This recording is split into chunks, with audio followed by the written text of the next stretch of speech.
আজ 10 বছর পর বাড়ি ফিরছি।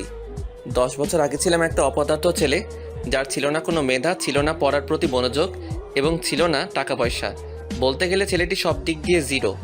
আর আজ সেই ছেলেটি টপ 5 বিজনেসম্যানদের একজন, যার নেই কোনো টাকার অভাব, নেই কোনো যোগ্যতার অভাব। কিন্তু 10 বছর আগে ছেলেটির সব দিক দিয়ে অভাব ছিল। আপনারা হয়তো কিছুই বুঝতেছেন না। তাহলে চলুন 10 বছর আগে ঘটে যাওয়া ঘটনাগুলো জেনে আসি, তাহলেই বুঝতে পারবেন। 10 বছর আগে সকালে ঘুমাচ্ছি, এমন সময় চেঁচামেচির শব্দে ঘুমটা ভেঙে যায়। তারপর চোখ কসলাতে কসলাতে ঘুম থেকে উঠে দেখি মা আর বাবার কথা কাটাকাটি হচ্ছে। তোমার নবাবজাদা ছেলে কোথায়? এখনো ঘুম থেকে উঠিনি। কি বলছো? এখনো ঘুম থেকে ওঠে নাই মানে? কাল বন্ধুদের সাথে আড্ডা দিতে দিতে রাত করে বাসায় আসছে, তাই এত বেলা পর্যন্ত ঘুমাচ্ছে। কি পড়ালেখার ধারেও কাছেও নাই, আর রাতে বন্ধুদের সাথে আড্ডা দেয়? তামিমকে ডেকে নিয়ে আসো। আচ্ছা, এই বলে আমার রুমে আসতে যাব, তখনই আম্মু আমাকে ডেকে বলল, এই তো তোমার ছেলে ঘুম থেকে উঠলো। ওই কাল রাতে কোথায় ছিলি? বন্ধুদের সাথে আড্ডা দিতে দিতে রাত হয়ে গেছে। কি আজকের পর থেকে সন্ধ্যার আগে বাসায় চলে আসবি। যদি না আসতে পারিস তোকে এই বাড়ি ছেড়ে চলে যেতে হবে। কাল রাতে কার বাড়িতে ডিল ছুড়ছিলি কেন?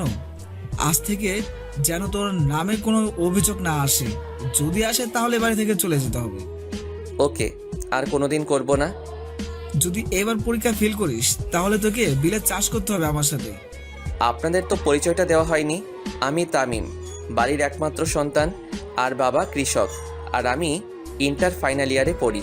এখন এতটুকুই, বাকিটুকু গল্পে জেনে নেবেন। আম্মু নাস্তা দাও, কলেজে যেতে হবে। তখন আব্বু বলল, কলেজে গিয়ে কি করবি? পড়ালেখা তো কিছুই করতে পারিস না। আব্বু আমাকে আরেকটা সুযোগ দেন। ঠিক আছে দিলাম, তবে শর্ত আছে একটা।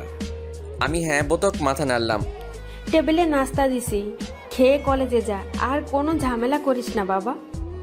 আম্মু তুমি কোনো চিন্তা করিও না, আজ থেকে আর কারোর সাথে ঝামেলা করব না। তারপর নাস্তা করে কলেজে চলে এলাম। তারপর কলেজে ঢুকতেই কে যেন কলার টান মারলো। আমি পিছনে ফিরেই ঠাস করে কষে একটা মেরে দিলাম। সাথে সাথেই তোর সাহস কি করে হয় আমাকে থাপ্পড় মারার? আমি এতক্ষণ খেয়াল করিনি যে কে আমার কলার টানলো। আমি তো অবাক, কারণ আমার কলার একটা মেয়ে টেনে ধরেছে। কিন্তু মেয়েটা আমার কলার কেন ধরলো? আপনি আমার কলার ধরলেন, তাই আমি রাগ কন্ট্রোল করতে না পেরে থাপ্পড় মারছি। আপনার পরিচয় আমার না জানলেও চলবে, মেয়েটা দেখতে খুব সুন্দর কিন্তু রাগী। এই বলে সোজা ক্লাসরুমে চলে গেলাম। তারপর কিছুক্ষণ পর বন্ধুরাও আসলো। আর অন্যদিকে ওই খ্যাত ছেলেটির কি সাহস তোর মুখের ওপর কথা বলে, আর তুই ওকে কিছুই বললি না? কি রবণী, তুই ওই খ্যাত ছেলেটাকে ছেড়ে দিলি কেন? আমি এত সহজে ওই খ্যাটটারে ছেড়ে দেবো ভাবছিস? তোর কি কোনো প্ল্যান আছে?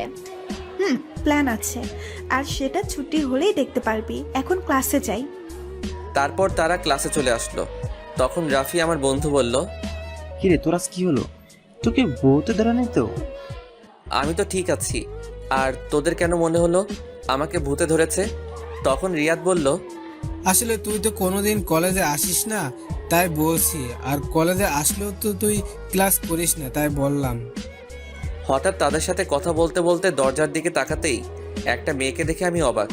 কারণ দরজা দিয়ে যেই মেয়েটি আসছে সেই আর কেউ নয়, সে হচ্ছে কিছুক্ষণ আগে যার সাথে ঝগড়া করছিলাম সেই মেয়েটা। তারপর আমি আমার বন্ধুদের জিজ্ঞাসা করলাম, দোস্ত এই মেয়েটা কি আমাদের ক্লাসেই পড়ে? কেন? না, একটু আগে মেয়েটাকে থাপ্পড় মারছিলাম তাই। কি তুই জানিস ওকে? আমার জানার দরকার নেই, আগে বলো এই মেয়েটার নাম কি? অবনী, আর এই কলেজের সভাপতির মেয়ে। কি? এখন আমার কি হবে? আমি তো অবনীকে থাপ্পড় মারছি। এটা যদি তার আব্বুকে বলে দেয় তাহলে তো আমার কলেজ আর পড়া হবে না, সাথে বাড়ি থেকে চলে যেতে হবে। অন্যদিকে অবনীর বান্ধবী নীলা অবনীকে বলে, অবনী দেখ, ওই খ্যাতটা আমাদের সাথেই পড়ে। তাহলে তো আমার আরো সুবিধা হলো। আমিও তাই ভাবছি। তারপর দেখি স্যার ক্লাসে এসে আমাকে দেখে স্যার বলল, ক্লাসে কিছু এলিয়েন দেখতেছি, তোমরা কি তাদের দেখতেছো? আমাকে উদ্দেশ্য করে বলল, কারণ এর আগে কলেজে আসলেও ক্লাস করিনি, তাই ক্লাসে দেখে স্যার অবাক হয়ে গেল।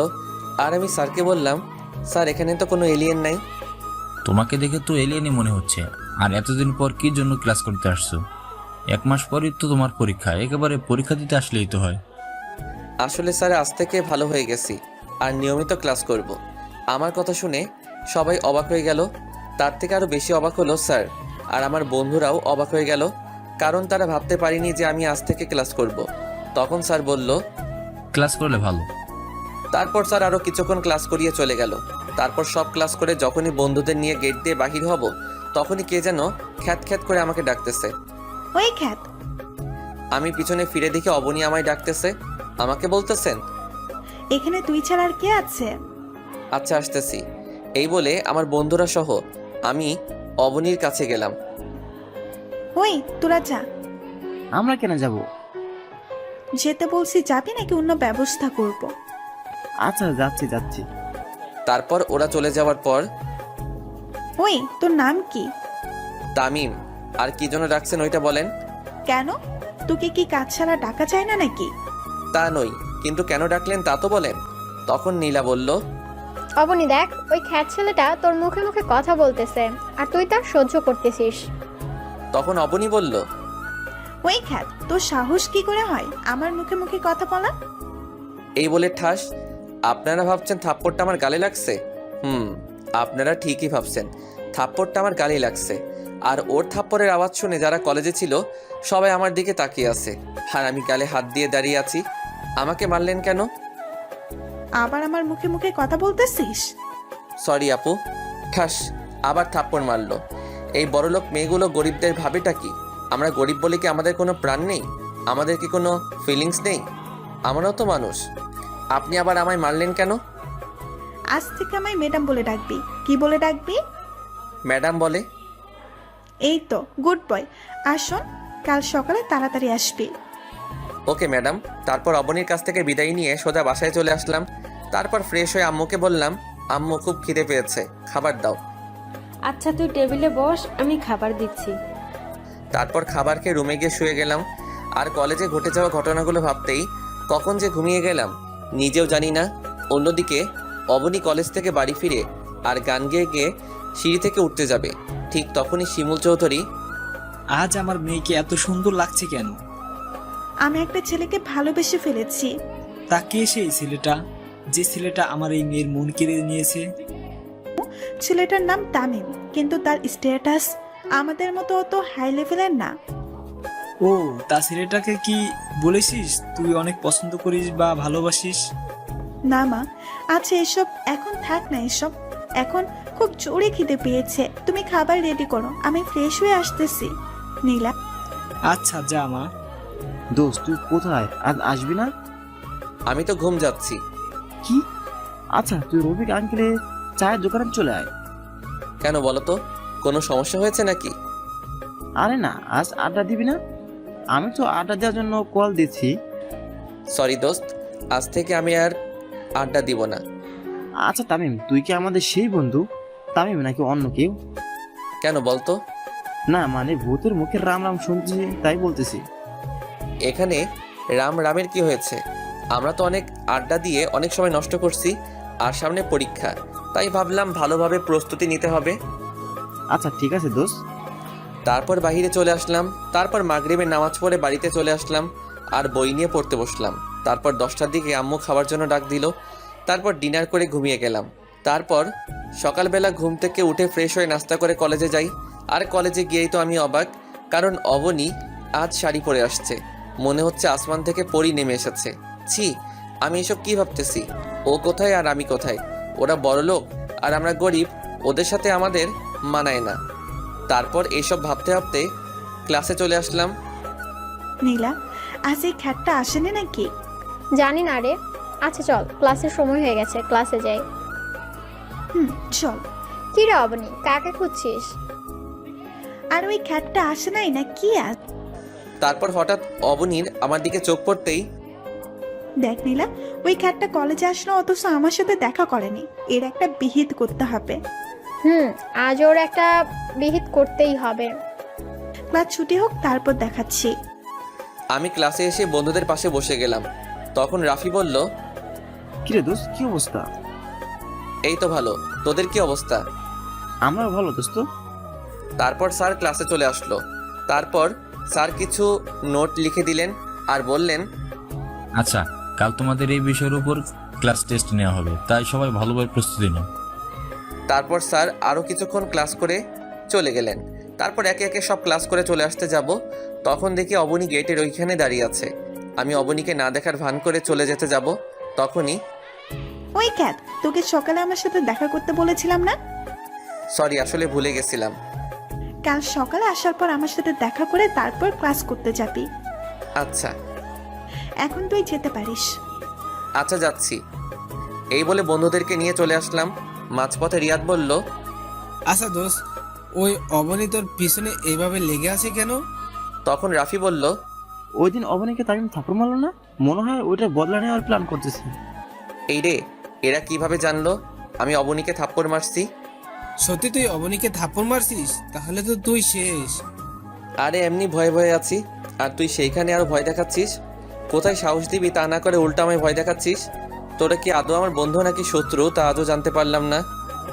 দোস্ত ওসব বাদ দে তো, কাল যে টেস্ট পরীক্ষা হবে তা নিয়ে কিছু ভাবছিস? যা হবে কাল দেখা যাবে। আচ্ছা চলি দোস্ত, আর ভালোভাবে প্রস্তুতি নিস। ওদের সাথে কথা বলতে বলতে বাড়িতে চলে আসলাম। বাড়িতে ঢুকে মাকে বললাম, আম্মু খুব খিদে পেয়েছে, খাবার দাও। আচ্ছা তুই ফ্রেশ হয়ে আয়, আমি টেবিলে খাবার দিচ্ছি। তারপর আমি ফ্রেশ হতে চলে গেলাম। অবনী, তুই এই খ্যাতটাকে সবসময় এভাবে ছেড়ে দিস কেন? আরে অপেক্ষা কর, ফাইনাল পরীক্ষার পর আমাকে থাপ্পড় মারার প্রতিশোধ নেব। দেখ কাল কি করি। মুখে তো বলে দিলাম, তামিমকে কি আমি শাস্তি দিতে পারবো না? আমি তামিমের থেকে প্রতিশোধ নিতে পারবো না, কারণ আমি যে তামিমকে খুব ভালোবেসে ফেলেছি। তামিমকে কি আমি বলতে পারবো আমার ভালোবাসার কথা? কিরে, তুই কি ভাবছিলি এতক্ষণ? সে কখন থেকে ডাকতেছি, তোর কোনো খুশি নেই? না কিছু না, চল বাড়ি যাই। তারপর ওরা দুজনে বাড়ি চলে আসলো। এদিকে তামিম ফ্রেশ হয়ে খাবার খেয়ে ঘুমিয়ে পড়ে। তারপর সন্ধ্যা দিকে মাগরিবের নামাজ পড়তে বসে, কারণ কাল তার টেস্ট পরীক্ষা, তাই ভালোভাবে প্রস্তুতি নিতে হবে। তারপর 2 ঘন্টা পরে একটু বিশ্রাম নেয়, তারপর ডিনার করে শুয়ে পড়লাম। সকালবেলা 6টায় ঘুম থেকে উঠে ফ্রেশ হয়ে আবার পড়তে বসলাম। তারপর দেখতে দেখতে কলেজের সময় হয়ে গেল। তারপর নাস্তা করে কলেজে চলে এলাম। তারপর অবনীর সাথে দেখা করে ক্লাসে চলে এলাম। তারপর প্রিন্সিপাল এসে আমাকে ডেকে তার কেবিনে নিয়ে গেল। এরপর স্যার যা বললো তা শুনে তো আমার নিচ থেকে মাটি সরে গেল। তারপর কলেজে এসে সোজা অবনীর কাছে চলে গেলাম। কিরে, আজ তুই নিচেই চলে আসলি?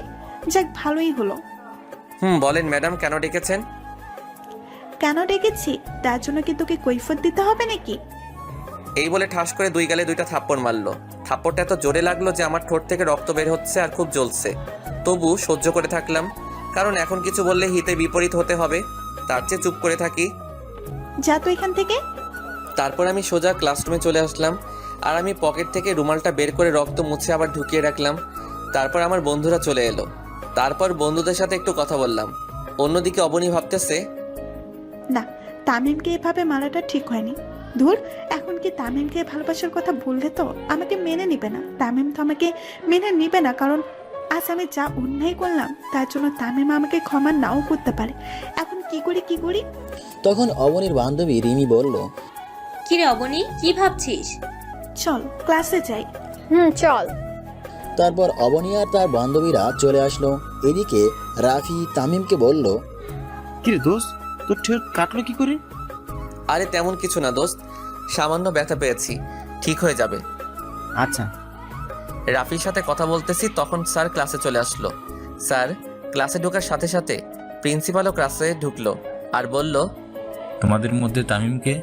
জি স্যার, আমি। তুমি আমার কেবিনে এসো। আচ্ছা স্যার। তারপর আমি প্রিন্সিপালের কেবিনে গেলাম। সেখানে গিয়ে দেখি কলেজের সভাপতিও আছে, সাথে আমার আব্বুও। তারপর সভাপতি তারেক চৌধুরী মানে অবনীর আব্বু বলল, তুমি সেই তামিম যে প্রতিদিন আমার মেয়েকে বিরক্ত করো? ঠিক বুঝলাম না স্যার। তামিম, তোমাকে এই কলেজে টিসি দেওয়া হলো। যা শুনে আমার নিচ থেকে মাটি সরে গেল। মনে হচ্ছে আমার বুকে কেউ ছুরি ঢুকিয়ে দিয়েছে। কোনো কথা মুখে আসছে না, তবু অনেক কষ্টে আমি বললাম, আমি কি জানতে পারি আমার কোন অপরাধে আমাকে এই কলেজ থেকে টিসি দেওয়া হলো? তুমি স্যারের মেয়েকে প্রতিদিন বিরক্ত করার অপরাধে তোমাকে টিসি দেওয়া হলো। ও বুঝছি। বাবা চলো। কোথায় যাবে? কেন বাড়ি যাব? কারণ এই কলেজে আর আমার জায়গা নাই। তখন আব্বু স্যারকে অনুরোধ করে বলল, স্যার প্লিজ আমার ছেলেকে আর একটা সুযোগ দিন। আমার ছেলে যতই খারাপ হোক না, এই কাজটা করতেই পারে না। আপনার ছেলে কেমন তা আমাদের জানা হয়ে গেছে, যেমন ছেলে তেমন বাবা। বাবাকে অপমান হতে দেখে আর চুপ থাকতে পারলাম না। সোজা গিয়ে সভাপতির কলার চেপে ধরে বললাম, মিস্টার তারেক চৌধুরী, আপনি আমাকে যতই অপমান করুন মারুন, কিন্তু আমার বাবাকে অপমান করবেন না। তারপর প্রিন্সিপাল এসে আমাদের ছাড়িয়ে নিয়ে তারপর আমার আব্বুকে বলল, এই যে মিস্টার, আজকের পর থেকে যেন আপনাকে আর আপনার ছেলেকে এখানে আর না দেখি, এখনই বেরিয়ে যান। আব্বু চলো। তখন তারেক চৌধুরী বলল, তোকে আমি দেখে নিব। যত পারিস দেখে নিস। তারপর আর কথা না বলে বাবাকে বাহিরে এনে ক্লাসে গিয়ে স্যারের অনুমতি নিয়ে ক্লাসে ঢুকে বইগুলো নিয়ে বাহিরে চলে যাব। ঠিক তখনই, তামিম, তুমি কোথায় যাচ্ছ? সরি স্যার, এই কলেজ থেকে টিসি দেওয়া হয়েছে, তাই চলে যাচ্ছি। আমি এই কথা বলার সাথে সাথে অবনী বলে উঠল, তোমাকে কে টিসি দিচ্ছে? তার চাকরি আমি কেড়ে নিব। সরি ম্যাডাম, আমরা গরিব হতে পারি কিন্তু কারো দয়া নিয়ে বেঁচে থাকতে চাই না। আর মিস অবনী চৌধুরী, একটা কথা বলে রাখি, আজ এই কলেজ থেকে আমাকে বাহির করে দেওয়া হচ্ছে, কিন্তু এমন একটা দিন আসবে যেদিনে এই কলেজটা আমার হবে। সেই দিন দেখব তারেক চৌধুরী সভাপতিত্ব কোথায় থাকে। It's my challenge, Mrs Abani Chowdhury. Sir দোয়া করবেন। দোস্ত, আমাকে তোর দোয়া করিস। এই বলে ক্লাস থেকে বাহির হয়ে সোজা বাবাকে নিয়ে বাড়িতে চলে আসলাম। কিন্তু এতেই কি তামিমের বিপদ শেষ, নাকি সামনে আরও বড় বিপদের সম্মুখীন হবে? তামিম কি আদৌ জানে যে আরও বড় বিপদের সম্মুখীন হতে হবে? অন্যদিকে অবনীকে নীলা বলল, দোস্ত, ওই খ্যাত এগুলো কি বলে গেল? আমি কিছুই বুঝতেছি না, তামিমকে কে টিসি দিচ্ছে? কিন্তু প্রিন্সিপাল স্যার ছাড়া আর কে করবে? আজ ওই প্রিন্সিপালের চাকরি আমি নিয়ে ফেলবো। তার সাহস হয় কি করে আমার কলেজাকে কলেজ থেকে টিসি দেওয়ায়? তুই কি তামিম মানে ওই খ্যাতকে ভালোবাসিস? ওই একদম খ্যাত বলবি না। আর তামিমকে আমি খুব ভালোবাসি। তামিমকে ছাড়া আমি বাঁচবো না। তুই ভেবে বলছিস তো? এখানে এত ভাবার কি আছে? আমি আমার তামিমকে আবার ফিরে পেতে চাই, তার জন্য আমি সবকিছু করতে রাজি। তারপর নীলা যা বলল সেটা শোনার জন্য হয়তো অবনী প্রস্তুত ছিল না। সরি অবনী, আজ আমার জন্য তামিমকে টিসি দিয়েছে। মানে কি বলতে চাইছিস তুই? আসলে আমি আঙ্কেলকে বলেছি যে তামিম তোকে বিরক্ত করে, তাই আঙ্কেল কলেজে এসে তামিমকে টিসি দিছে। তখন অবনী ভাবল, কি এখন আমি কি করব? আমি কি আবার তামিমকে হারিয়ে ফেলবো? না, আমি তামিমকে হারাতে চাই, কিন্তু আমার বারবার কেন মনে হচ্ছে আমি হারিয়ে ফেলেছি। না, আজ যে করেই হোক তামিমের বাসায় যেতে হবে। কিন্তু আমি তো তামিমের বাড়ি চিনি না। তো কি হয়েছে? তামিমের বন্ধু রাফির থেকে জিজ্ঞেস করব। কি ভাবতেছিস? কিছু না। এই বলে ক্লাস থেকে বেরিয়ে সোজা বাড়ি চলে গেল। এদিকে তামিম আর তার বাবা বাড়ি পৌঁছে গেল। তারপর যা বাবা বলল, যা শুনে তামিমের মাথার উপর আকাশ পড়েছে এমন অবস্থা হয়ে গেল। একদিনে দুইটা জ্বর তামিম সামলাতে না পেরে ব্যালেন্স হারিয়ে বসে পড়ে। কারণ তামিমের বাবা তামিমকে বলল, তামিম যখন বাড়িতে ঢুকতে যাবে ঠিক সেই সময় আব্বু বলল, তুই কোথায় যাচ্ছিস? কেন আমার রুমে? তুই আর এবারে কেউ না। কি বলছো এসব? আব্বু তুমিও বিশ্বাস করো আমি ওই মেয়েটাকে বিরক্ত করছি। তখন আম্মু বলল, কি হয়েছে রে বাবা?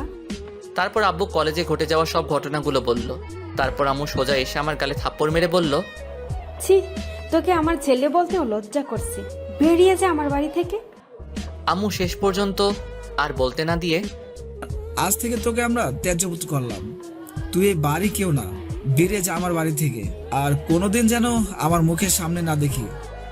এইসব কথা শুনে মনে হচ্ছে কেউ আমাকে লাঠি দিয়ে আমার মাথায় বাড়ি মারছে। আর মনে হচ্ছে যেন আকাশটা আমার মাথার উপর পড়ে গেছে। কিন্তু একসাথে দুইটা ঝড় কিভাবে সামলাবো? দুইটা ঝড় একসাথে সামলাতে না পেরে আমি ব্যালেন্স হারিয়ে বসে পড়লাম। কিছুক্ষণ পর বললাম, আর কোনোদিন এই বাড়িতে আসবো না, চলে যাচ্ছি। ভালো থেকো বাবা মা। অন্যদিকে অবনী নীলা তামিমের বাড়িতে গেল তামিমের খোঁজে। কিন্তু অবনী আদৌ জানে না যে সে তামিমকে হারিয়ে ফেলতে চলেছে। কিন্তু অবনী হাসি মুখিয়ে তামিমের বাড়িতে ঢুকলে তামিমের আম্মু বলল, তোমরা কারা মামনি? আমি অপনি। আন্টি তামিম আছে? তামিম তো অনেক আগে এ বাড়ি ছেড়ে চলে গেছে। কি? তামিম কোথায় গেছে? আন্টি, আমি যে তামিমকে খুব ভালোবাসি। কিন্তু ও তো কোনোদিন বলেনি যে ও কাউকে পছন্দ করে। আমার ভুলের জন্য তামিমের আজ এই অবস্থা। কি ভুল করেছো মামনি? আমার জন্যই তো তামিমকে টিসি দিছে। তুমি যা করলে তার কোনো ক্ষমা নাই। তোমার জন্য আমার নির্দোষ ছেলেটা কষ্ট পাচ্ছে। বেরিয়ে যাও আমার বাড়ি থেকে। আন্টি। আর কিছু বলতে পারলো না, কারণ তামিমের আম্মু দরজা বন্ধ করে দিয়ে চলে যায়। অবনী চিন্তা করে, আজ আমার জন্য তামিমের এই অবস্থা। তামিম এখন কোথায় আছে, কি করছে? আচ্ছা, রেল স্টেশনে গিয়ে দেখি সেখানে তামিম আছে নাকি, থাকলেও তো থাকতে পারে। তারপর অবনী রেল স্টেশনের দিকে ছুটে যায়, কিন্তু কপাল খারাপ, সেখানেও তামিম নেই। এদিকে তামিম তার সব সার্টিফিকেট আর মোবাইল আর কিছু জামানো টাকা ছিল, সব কিছু নিয়ে বেরিয়ে পড়লো অজানা রাস্তার পাড়ি দিতে। আর বলল, জানি না কোথায় এই রাস্তার সমাপ্তি হবে, জানি না এখন কোথায় থাকবো। তারপর এইসব ভাবতে ভাবতে হাঁটতেছি। তারপর রেল স্টেশনে গিয়ে ট্রেনের জন্য অপেক্ষা করলাম। অবশেষে অপেক্ষার সমাপ্তি ঘটে। স্টেশনে ঢাকাগামী ট্রেনটাতে উঠে পড়লাম। তারপর ট্রেনটা নিজের মতো করে চলতে লাগলো, আর আমি বাহিরের দৃশ্য উপভোগ করতে লাগলাম। আর কিছুক্ষণ আগে ঘটে যাওয়া ঘটনাগুলো ভাবতেছি, কি থেকে কি হয়ে গেল।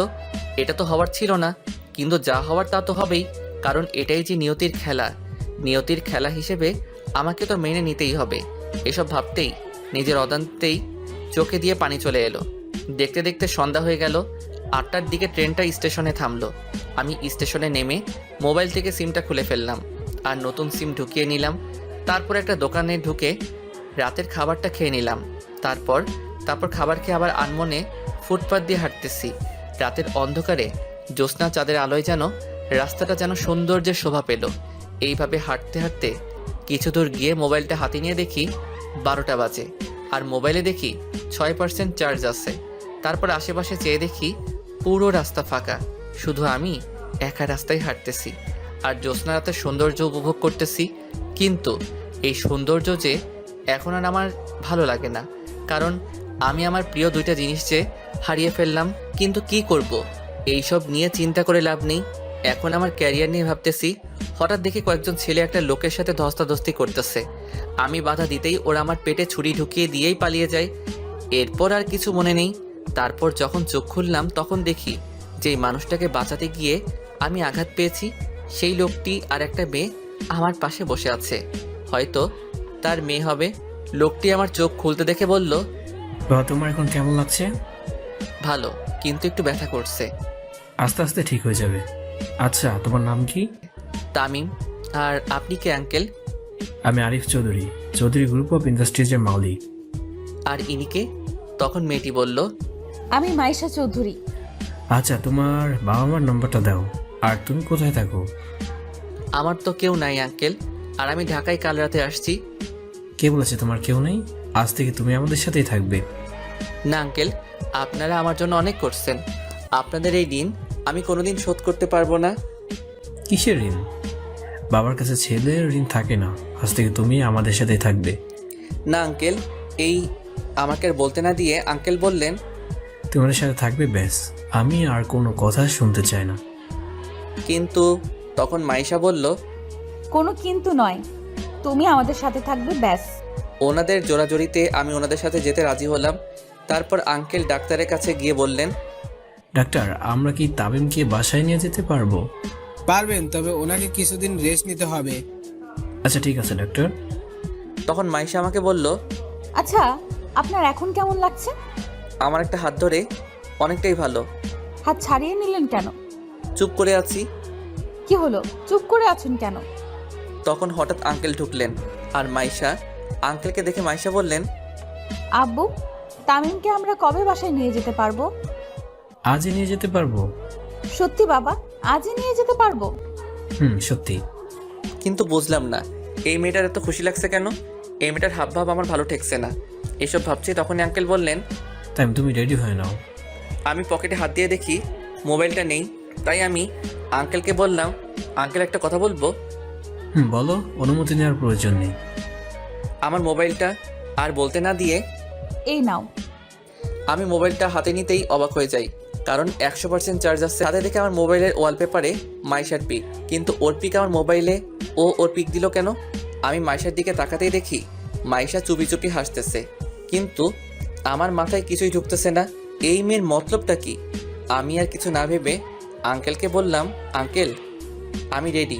বলে উঠতেই পেটের ব্যথায় পড়ে যেতেই মাইশা আমাকে ধরে ফেললো। তখন আঙ্কেল বলল, মাইশা ওকে নিয়ে গাড়িতে অপেক্ষা কর, আমি বিল মিটে আসছি। ওকে আব্বু। তারপর মাইশা আমাকে ধরে নিচে নেমে এলেন আর গাড়িতে বসালেন। কিছুক্ষণ পর আঙ্কেল চলে এলো।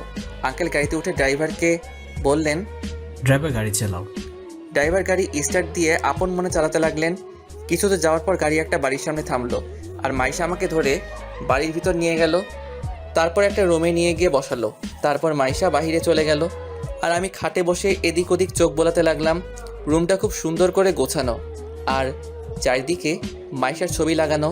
তার মানে এটা মাইশার রুম, কিন্তু মাইশা আমাকে ওর রুমে আনলো কেন?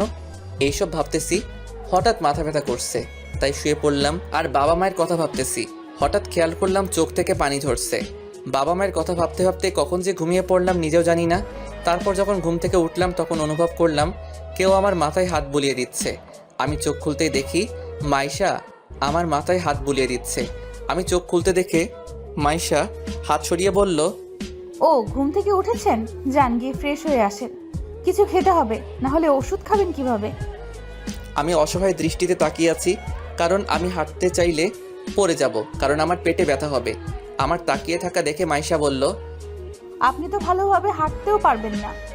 তারপর মাইশা আমাকে ধরে ওয়াশরুমে নিয়ে গেলেন। আমাকে ফ্রেশ করে এনে আমাকে বিছানায় বসালেন। তারপর আবার মাইশা রুমের বাইরে চলে গেলেন। কিছুক্ষণ পর কিছু খাবার এনে আমার পাশে বসলো। মাইশা খাবারগুলো বেড়ে আমাকে খাইয়ে দিতে চাইলেন। আমি বাধা দিতে চাইলে আমার বাধা না মেনে আমাকে খাইয়ে দিতে লাগলেন। খাওয়া শেষে ওষুধ খাওয়াই দিয়ে আবার চলে গেলেন। এভাবে কিছুদিন পার হয়ে গেল। এখন আমি অনেকটাই সুস্থ।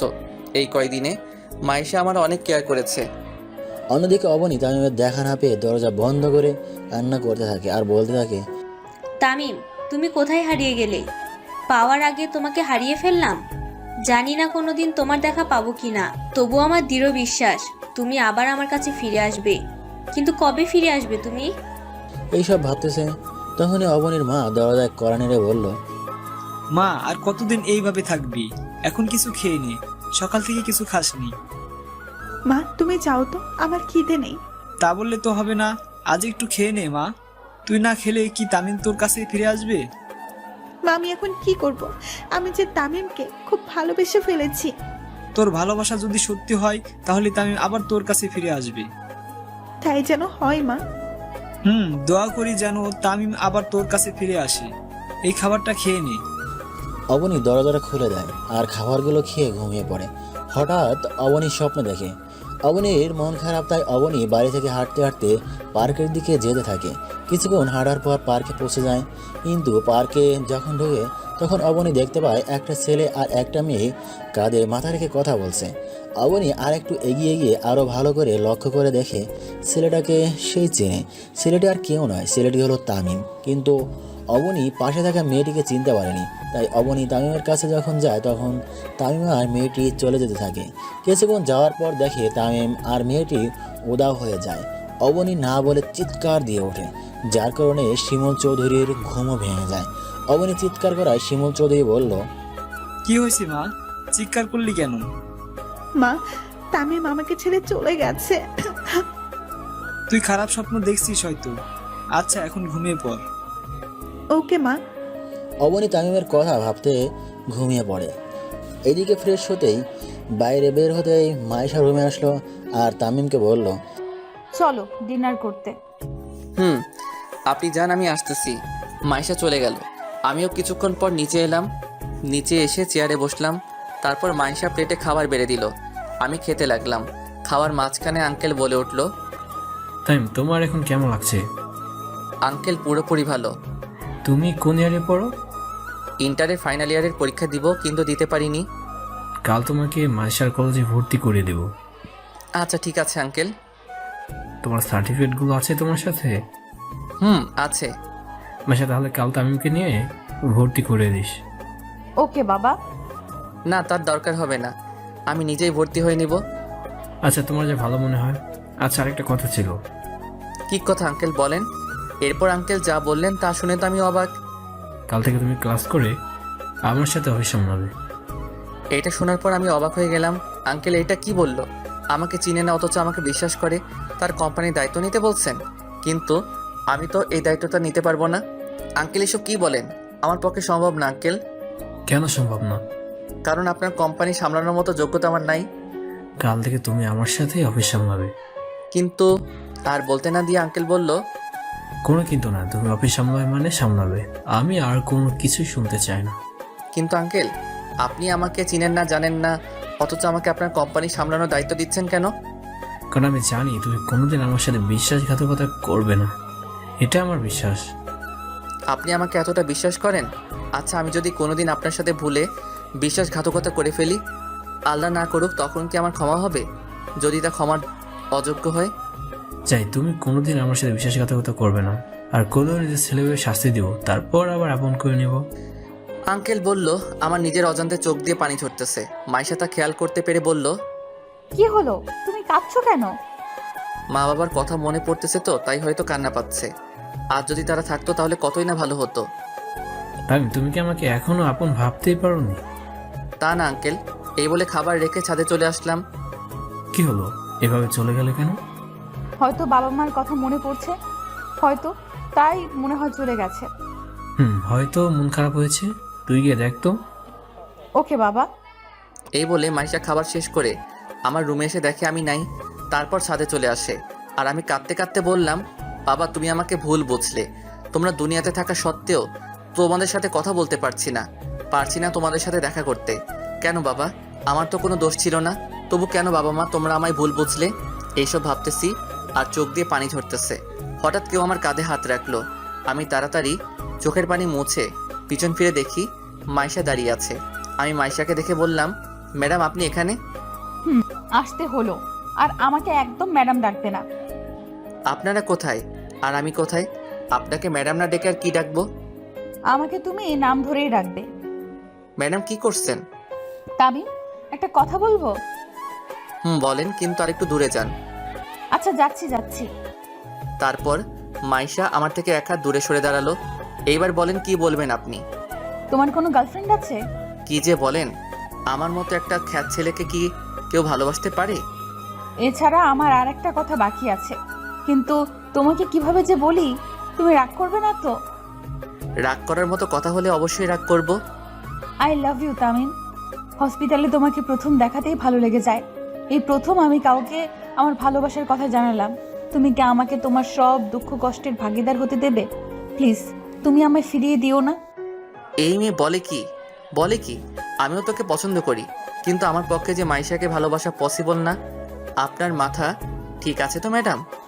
কেন আমার মাথা ঠিক থাকবে না কেন? আমার মনে হচ্ছে আপনার মাথা ঠিক নাই। কেন ঠিক নাই?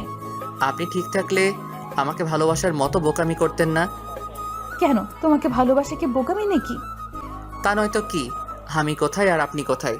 আমি একজন সাধারণ ছেলে, আর তার চেয়ে বড় কথা হলো আমি আঙ্কেলের মনে কষ্ট দিতে পারবো না, তাই আমার পক্ষে তোমাকে ভালোবাসা সম্ভব না।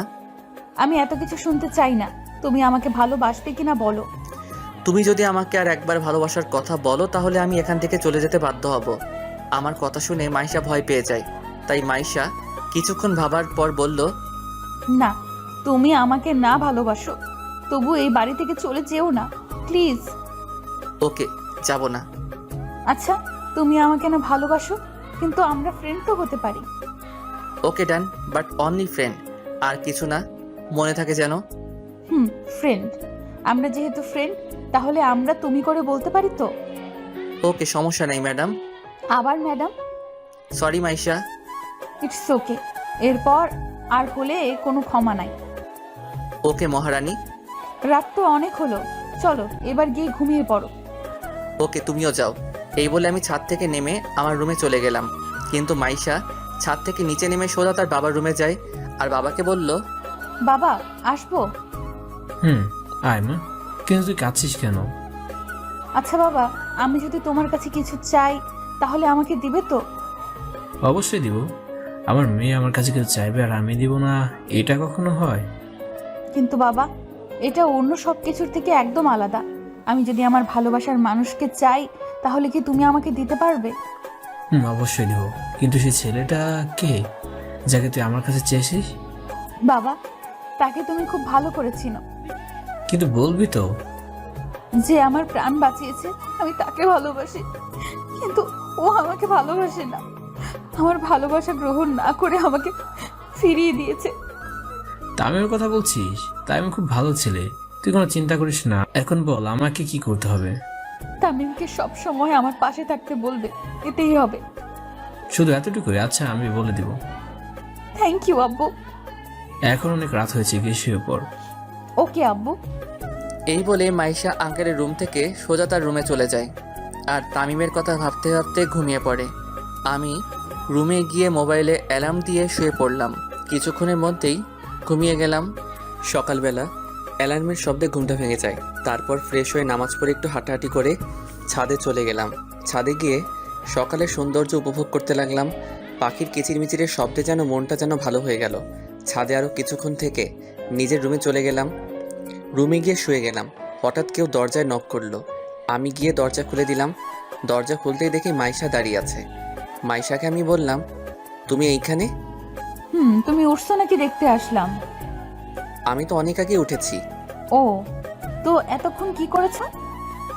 এই তো শুয়েছিলাম। কেন, কিছু বলবে নাকি? নাস্তা করতে হবে, কলেজে যাবে না? এত তাড়াতাড়ি? কলেজে গিয়ে কি করব? আর আমি তো ভর্তি হইনি। কয়টা বাজে দেখছো? কয়টা বাজে? 9:30 বাজে। এক্ষুনি নাস্তা করে কলেজে যেতে হবে। ওকে, তুমি যাও, আমি আসতেছি। আচ্ছা তাড়াতাড়ি আসো, আমরা তোমার জন্য অপেক্ষা করতেছি। এই বলে মাইশা চলে গেল। আমিও রেডি হয়ে নিচে নেমে এলাম। তারপর চেয়ারে গিয়ে বসে পড়লাম। নাস্তা করা শেষে আঙ্কেল বলল যে, তাই তোমাকে একটা কথা বলার ছিল। জি আঙ্কেল বলুন। এতে পারমিশন নেওয়ার কি আছে? বলছিলাম তুমি মাইশার সাথে সবসময় থাকতে পারবা? পারবো। আমি তো ওর কলেজে ভর্তি হব। তাহলে এত চিন্তা করতেছেন কেন? আচ্ছা তুমি গাড়ি চালাতে পারো? পারি আঙ্কেল। তাহলে আর কোনো চিন্তা করতে হবে না। ঠিক বুঝলাম না আঙ্কেল। তো মাইশার সাথে একসাথে কলেজ যাবে, আর কলেজ ছুটি হলে মাইশাকে বাড়িতে ড্রপ করে অফিসে আসতে পারবে। আর এই নাও কার্ড, অফিস চলে আসো। পারবো আঙ্কেল, আপনি চিন্তা করবেন না। আচ্ছা তুমি এখন তোমার সকল কাগজপত্র নিয়ে কলেজে গিয়ে ভর্তি হতে যাও, আর আমি প্রিন্সিপাল স্যারকে বলে দিব। Okay uncle. এই বলে রুমে গিয়ে সব কাগজপত্র নিয়ে নিচে চলে এলাম। আর মাইশাকে বললাম, মাইশা চল। দাঁড়াও, আমি এক্ষুনি আসতেছি। আচ্ছা যাও, আমি গাড়িতে অপেক্ষা করতেছি। এই বলে আমি গাড়ি বাহির করতে গেলাম। গাড়ি বাহির করে গাড়িতে বসে মাইশার জন্য অপেক্ষা করতেছি, কিন্তু ওনার আসার কোনো খবর নাই। কিছুক্ষণ অপেক্ষা করার পর দেখি মাইশা একটা নীল শাড়ি পরছে, সাথে ম্যাচিং করে নীল চুড়ি আর ঠোঁটে হালকা গোলাপি রঙের লিপস্টিক। সব মিলিয়ে মাইশাকে একদম নীল পরীর মতো লাগতেছে। আমি তো দ্বিতীয়বারের মতো ক্রাশ খেলাম। ওর থেকে চোখই ফেরাতে পারছি না, কিন্তু আমি ওর প্রতি দুর্বল হলে চলবে না, এইসব ভাবতেছি আর মাইশার দিকে তাকিয়ে আছি। এই যে কি দেখছো এইভাবে? এই কি হলো, কথা বলতেছো না কেন? কি কি কি এইভাবে কি দেখতেছো? কই কিছু না তো। শাড়িতে আমায় কেমন লাগছে? এই প্রথম পরলাম। একদম পেতনির মতো লাগতেছে। কি, আমি পেতনি? আচ্ছা এসব কথা থাক, কলেজে যাওয়া যাক। চলো। তারপর গাড়ি ড্রাইভ করে কলেজে চলে আসলাম। আমি মাইশাকে ক্লাসরুমে চলে যেতে বলে সোজা প্রিন্সিপালের রুমে চলে গেলাম আর বললাম, স্যার আসতে পারি? Yes, coming. আমি রুমে ঢুকলাম আর প্রিন্সিপাল স্যার বলল, কি জন্য আসছো? ভর্তি হতে আসছি স্যার। কোন বর্ষে? ফাইনাল ইয়ারে। কি, আর 1 মাস পর তোমাদের পরীক্ষা আর তুমি এখন ভর্তি হতে আসছো? আগের কলেজ থেকে টিসি দিছে, তাই পড়তে পারিনি। তোমার কাগজপত্রগুলো দাও। আমি কাগজগুলো স্যারকে দিলাম। স্যার কিছুক্ষণ দেখে আমাকে বললেন, তোমাকে তাহলে রফিক পাঠাইছে? জি স্যার। আচ্ছা একটা কথা বলো তো, তোমাকে আগের কলেজ থেকে কেন টিসি দিছে? স্যার, কলেজে ঘটে যাওয়া সকল ঘটনা বললাম। সভাপতির গা হাত তুলছে কেন? কারণ উনি আমার বাবার নামে গালি দিছে, তাই। যদি এই কলেজে এরকম করো তাহলে তোমার পড়ালেখা বন্ধ হয়ে যাবে। স্যার, এই ভুল দ্বিতীয়বার আর হবে না। তোমাকে কলেজে ভর্তি করাতে পারি, তবে একটা শর্ত আছে। কি শর্ত স্যার? আমি আপনার সকল শর্তে রাজি স্যার। তুমি কলেজে কোনো রকম মারামারি ঝগড়া করতে পারবে না। যে কোনো অবস্থা দিয়ে তুমি ঝগড়া করবে না। যদি করো তাহলে তোমাকে এই কলেজ থেকে টিসি দেওয়া হবে, এবং যাতে অন্য কলেজে না ভর্তি হতে পারো সেই ব্যবস্থা করা হবে। ওকে স্যার, আমার দ্বারা এই কলেজে কোনো ঝগড়া হবে না। ওকে, এখন ক্লাসে যাও আর ভালোভাবে লেখাপড়া করো। আর 1 মাস পর তোমাদের ফাইনাল পরীক্ষা। স্যার, আমি তো ফাইনাল ইয়ারের রুম চিনি না। এখান থেকে বাহির হয়ে নিচে নেমে অপর বিল্ডিংয়ের 2য় তলায় তোমাদের ক্লাসরুম। ধন্যবাদ স্যার। এই বলে প্রিন্সিপাল স্যারের রুম থেকে বাহির হয়ে সোজা ক্লাসে চলে গেলাম। ক্লাসে গিয়ে দেখি স্যার ক্লাস করাচ্ছেন। আমি স্যারকে বললাম, may I coming sir? Yes coming. তোমার নাম কি? তামিম, কলেজে নতুন আসছি। ওকে, সিটে গিয়ে বসো। আমি এদিক ওদিক তাকাতে লাগলাম, কিন্তু কোথাও জায়গা খালি নাই। আমি একটু এগোতে একটা মেয়ে আমাকে তার পাশে বসতে বলল। আমি আর কোনো উপায় না পেয়ে তার পাশে বসলাম। স্যার কিছু নোট লিখে দিছেন, সেইগুলো তুলে নিলাম। স্যার ক্লাস করিয়ে চলে গেলেন। স্যার ক্লাস করিয়ে চলে গেলে আমার পাশে থাকা মেয়েটি বলল, হাই, আমি সুমাইয়া। আপনি? জি আমি তামিম। আচ্ছা, আমরা কি ফ্রেন্ড হতে পারি? সরি না। এরই মধ্যে স্যার ক্লাসে চলে আসলো। তবু এই মেয়ের বকবকানি বন্ধ হচ্ছে না। কেন? নিজেকে কি মনে করেন একটা মেয়ে নিজ থেকে আপনাকে ফ্রেন্ড হওয়ার অফার করতেছেন বলে কি সেলিব্রিটি হয়ে গেছেন নাকি? আচ্ছা ফ্রেন্ড, এখন একটু চুপ থাকুন। স্যার ক্লাস করাচ্ছে, দেখতেছেন না নাকি? ওকে, চুপ থাকলাম। আচ্ছা, আমরা যখন ফ্রেন্ড, তো তুমি করে বলা যায় না? যা ইচ্ছা বলেন, তবু কথা একটু কম বলেন। ওকে, আর কথা বলবো না। একে একে সব ক্লাস করে বাইরে এসে গাড়ির পাশে মাইশার জন্য অপেক্ষা করতেছি, কিন্তু এখনো আসতেছে না কেন? কিছুক্ষণ পর দেখি সুমাইয়া আর মাইশা একসাথে বাহির হচ্ছে। তারপর মাইশা এসে বলল, সুমাইয়াও আছে, এই মেয়েটা এখানে কেন? চলো তামিম, একটা রেস্টুরেন্টে যাই। রেস্টুরেন্টে কেন? আমার খুব খিদা লাগছে। এত কথা না বলে তাড়াতাড়ি গাড়িতে উঠে রেস্টুরেন্টে চলো। Okay madam. এই সুমাইয়া, গাড়িতে ওঠ। উনি যাবেন নাকি? কেন, তোমার কোনো সমস্যা নাকি? না, আমার কেন সমস্যা হবে? এই মেয়েটা তো মেয়ে না, যেন একটা রাক্ষসী। কথা শুরু করলে আর বন্ধ হয় না। কি বলছো বিড়বিড় করে? কই কিছু না তো। তাহলে গাড়ি স্টার্ট দাও আর তাড়াতাড়ি চলো। ওকে। আমি গাড়িতে উঠে গাড়ি ড্রাইভ করে সোজা একটা রেস্টুরেন্টে চলে আসলাম। তারপর একটা স্পেশাল কেবিনে বসলাম। তখন সুমাইয়াকে মাইশা বলল, কি খাবি, অর্ডার দে। তুই অর্ডার দে না। তামিম, তুমি কি খাবে? তোমরা যা খাবে আমিও তা খাবো। ওকে, ঠিক আছে, আমি অর্ডার দিচ্ছি। দে। ওয়েটার, ওয়েটার, একটু এদিকে এসো। জি ম্যাম, বলুন কি খাবেন? এই খাবারগুলো নিয়ে আসো। Okay madam. ওয়েটার খাবার আনতে চলে গেল। মাইশা খাবার আনতে আনতে আমি একটু মুখটা ধুয়ে আসি। ওকে, যাও। আমি মুখ ধুতে চলে আসলাম। আমি চলে যাওয়ার পর সুমাইয়া মাইশাকে বলল, মাইশা, ছেলেটা কে রে? দেখতে খুব হ্যান্ডসাম। আমার তো প্রেম করতে ইচ্ছে করতেছে রে। আমার সেটিং করিয়ে দে না। খবরদার ওর দিকে চোখ দিলে তোর খবর আছে। ও তোর হবু দুলাভাই লাগে। কি? তুই তাহলে ওকে ভালোবাসিস? খুব ভালোবাসি। আব্বু বলছে খুব তাড়াতাড়ি আমাদের বিয়ে দিবে। তোর কপাল খুব ভালো রে। কেন? কারণ এমন একটা হ্যান্ডসাম বর পাইছোস। আমি খুব খুশি। আমি তামিমকে খুব ভালোবাসি। এরই মধ্যে খাবার চলে আসলো। আমিও মুখ ধুয়ে চলে আসলাম। আমাকে আসতে দেখে ওরা দুইজনেই চুপ হয়ে গেল। আমি গিয়ে বসে পড়লাম। তারপর খাওয়া শেষে বিল দিয়ে মাইশাকে আর সুমাইয়াকে ড্রপ করে দিয়ে আঙ্কেলের অফিসের দিকে রওনা দিলাম। কিছুক্ষণ ড্রাইভ করার পর আঙ্কেলের দেওয়া ঠিকানায় পৌঁছে গেলাম। আমি গাড়ি থেকে নেমে দেখি অনেক বড় একটা কোম্পানি, আনুমানিক 16 তলা হবে। কাল্পনিক, সো এটা নিয়ে ট্রল করবেন না।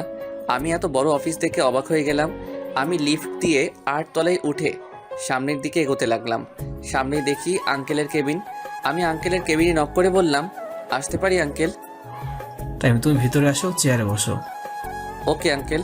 আমি গিয়ে চেয়ারে বসে পড়লাম। তখন আঙ্কেল বলল, মাইশাকে বাড়িতে ড্রপ করে দিচ্ছ? আঙ্কেল। গুড। দুপুরে খাবার খেয়েছো? রেস্টুরেন্ট থেকে 2 জন খেয়ে নিয়েছি। ওকে, ভালো করেছো। চল। এই বলে আঙ্কেল কাকে যেন কল করলো আর বলল সব স্টাফদেরকে মিটিং রুমে যেতে। কিছুক্ষণ পর আঙ্কেল বলল, চলো মিটিং রুমে যাবো। Okay uncle. তারপর আঙ্কেল আমাকে একটা রুমের সামনে আনলো আর দরজা খুলে ভিতরে ঢুকে দেখলাম অনেক বড় একটা রুম, যার মধ্যে অফিসের সব এমপ্লয়ি উপস্থিত রয়েছে। এমপ্লয়ি প্রায় 750 জন হবে। আঙ্কেল আমাকে নিয়ে গিয়ে আঙ্কেলের পাশে একটা চেয়ারে নিয়ে গিয়ে বসালো। আঙ্কেল বলল, এমপ্লয়ীদের উদ্দেশ্যে বলল, আজ আপনাদেরকে একটা বিশেষ কথা বলার জন্য এই মিটিং এর আয়োজন করা হয়েছে। কি স্যার? আমার তো অনেক বয়স হয়েছে, তাই আমি আমার এই কোম্পানির দায়িত্ব অন্য কারোর উপর দিব, আর যাকে দেবো সে হচ্ছে। আঙ্কেলের কথা শুনে তো আমি অবাক। আঙ্কেল, এটা কি বললেন? আজ থেকে এই কোম্পানির নতুন সিইও হবে তামিম। আমি শুনে তো অবাক। আঙ্কেল, এটা কি বললেন? এই ছেলেটা আমার মেয়ের হবু বর। আঙ্কেল, আপনি ভেবে বলছেন তো? আর আমি এই কোম্পানির দায়িত্ব নিতে পারবো না। আমি ভেবে বলেছি আজ থেকে এই কোম্পানি তোমার। আঙ্কেল, একটু বাইরে আসবেন, কিছু কথা আছে। এখানে বলতেছি না কারণ এখানে কোম্পানির সব স্টাফরা আছে। চলো, এক্সকিউজ মি, আমি একটু পর আসছি। আঙ্কেল আর আমি বাইরে চলে এলাম। আঙ্কেল বললেন, এইবার বল কি কথা। আঙ্কেল আপনি এসব কি বলতেছেন? কনফারেন্স রুমে আপনার মাথা কি ঠিক আছে? আমার মাথা একদম ঠিক আছে। তাহলে এসব কি? এই কোম্পানির দায়িত্ব আমি কিভাবে নিব? আমি তো একটা সাধারণ পরিবারের ছেলে। আর সবচেয়ে বড় কথা হলো আমাকে আপনি ভালো করে চিনেনই না, তারপরও আমাকে আপনার কোম্পানির দায়িত্ব দিয়ে দিচ্ছেন। আমি কোনো কথা শুনতে চাই না। তুমি আজ থেকে কোম্পানি নিবে মানে নিবে। সরি আঙ্কেল, আমি আপনার কথা রাখতে পারলাম না। আর যদি তোমার বাবা হতাম তাহলে কি আমাকে এভাবে ফিরে দিতে? ফিরিয়ে দিতাম। কিন্তু কেন? কারণ আমার এখনো পড়ালেখা কমপ্লিট হয়নি, আর আমি আমার নিজের পায়ে দাঁড়াতে চাই। আচ্ছা, লেখাপড়া শেষ হলে তাহলে তোমাকে কোম্পানির দায়িত্ব অবশ্যই নিতে হবে। এখন আপাতত ওদের সামনে বললো না কোম্পানির দায়িত্ব নিচ্ছ না। Okay uncle. আরেকটা কথা আঙ্কেল। আবার কি কথা? তাড়াতাড়ি বলো। মাইশার সাথে আমার বিয়ে মানে বুঝলাম না। মাসা তোমাকে খুব পছন্দ করে, তাই আমি ওকে কথা দিয়েছি মাসের সাথে তোমার বিয়ে দেবো। আচ্ছা, আপনার যা ভালো মনে করেন তাই করেন। চলেন, ওনারা আমাদের জন্য অপেক্ষা করতেছে। চলো। দুইজনে আবার কনফারেন্স রুমে চলে আসলাম। আঙ্কেল আবার বললেন, আচ্ছা, আজ থেকে তামিম এই কোম্পানির দায়িত্ব নেবে, আর যতদিন পড়াশোনা শেষ হবে না ততদিন পর্যন্ত আমিই থাকবো। আর আপনাদের একটা সুখবর দেওয়া আছে, আগামী মাসের 26 তারিখে তামিম আর মাইশার এঙ্গেজমেন্ট। তো সবাইকে অগ্রিম দাওয়াত দিলাম। পার্থ, তুমি তামিমকে অফিসে সবকিছু বুঝিয়ে দাও, বাকিরা সবাই নিজ নিজ কাজ করেন। তারপর পার্থ সাহেব একে একে সব আমাকে বুঝিয়ে দিলেন, কিন্তু আমি একটু কম এডুকেটেড হওয়ায় সব কিছু বুঝতে পারিনি, তবে কিছু কিছু বুঝতে পারছি। এরপর আমি সব কিছু বুঝে নিয়ে আঙ্কেলের কেবিনে গিয়ে আঙ্কেলকে বললাম, আঙ্কেল আমার কি আর কোনো কাজ আছে? নাই, কেন? তোমার কি কোনো কাজ আছে? আসলে আঙ্কেল কয়েকদিন পরে আমাদের পরীক্ষা, তাই আমার প্রস্তুতি নেওয়া দরকার। যাওয়ার ভালোভাবে পড়েও। Okay uncle. এই বলে আমি অফিস থেকে বাহির হয়ে সোজা গাড়ি নিয়ে বাড়িতে চলে আসলাম। বাড়িতে এসে গাড়ি পার্ক করে সোজা রুমে চলে গেলাম। আর রুমে গিয়ে দেখি মাইশা আমার খাটে ঘুমিয়ে আছে। ঘুমন্ত অবস্থায় ওকে একদম পরীর মতো লাগতেছে। মন চাচ্ছে গিয়ে একটা কিস দিয়ে আসি, কিন্তু মনকে সান্ত্বনা দেওয়ার জন্য বলতেছি, না তামিম, তোর জন্য এত শান্তি নাই রে, তাই তুই মাইশা থেকে দূরে থাক, এতেই তোর ভালো হবে। আমি আর কিছু না ভেবেই সোজা ফ্রেশ হতে গেলাম। ফ্রেশ হয়ে বাহির হয়ে দেখি মাইশা বসে আছে। আমাকে ওয়াশরুম থেকে বাহির হতে দেখে মাইশা বলল, তুমি কখন আসছো? এইমাত্র আসলাম। কিন্তু তুমি আমার রুমে কি করছো?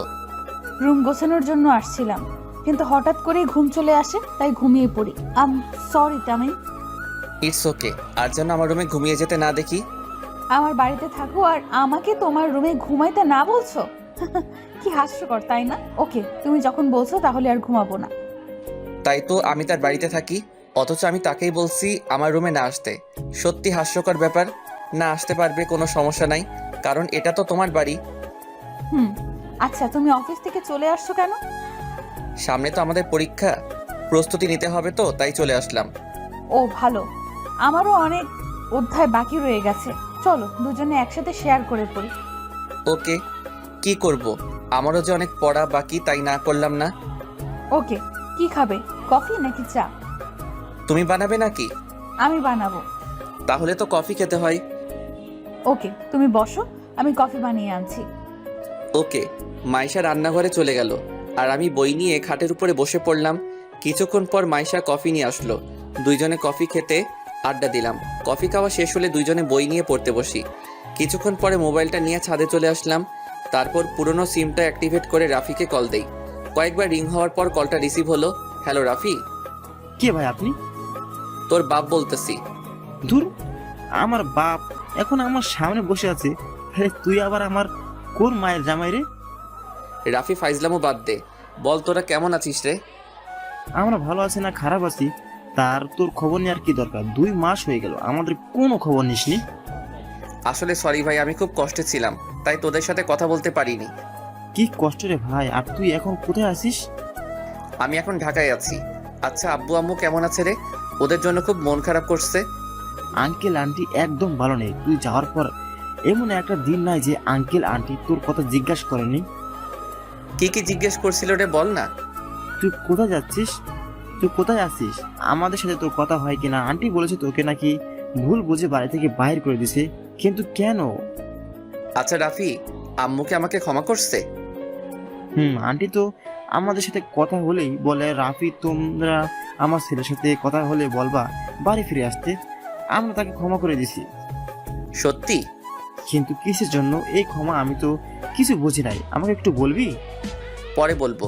আর আমি কালই চট্টগ্রাম চলে আসবো, কারণ আমার আম্মু আব্বু যখন ক্ষমা করে দিছে তাহলে আমি চলে আসবো বাড়িতে। কিন্তু কিসের জন্য ক্ষমা, আমাকে একটু বল। আগে আমি আসি, তারপর বলবো নি।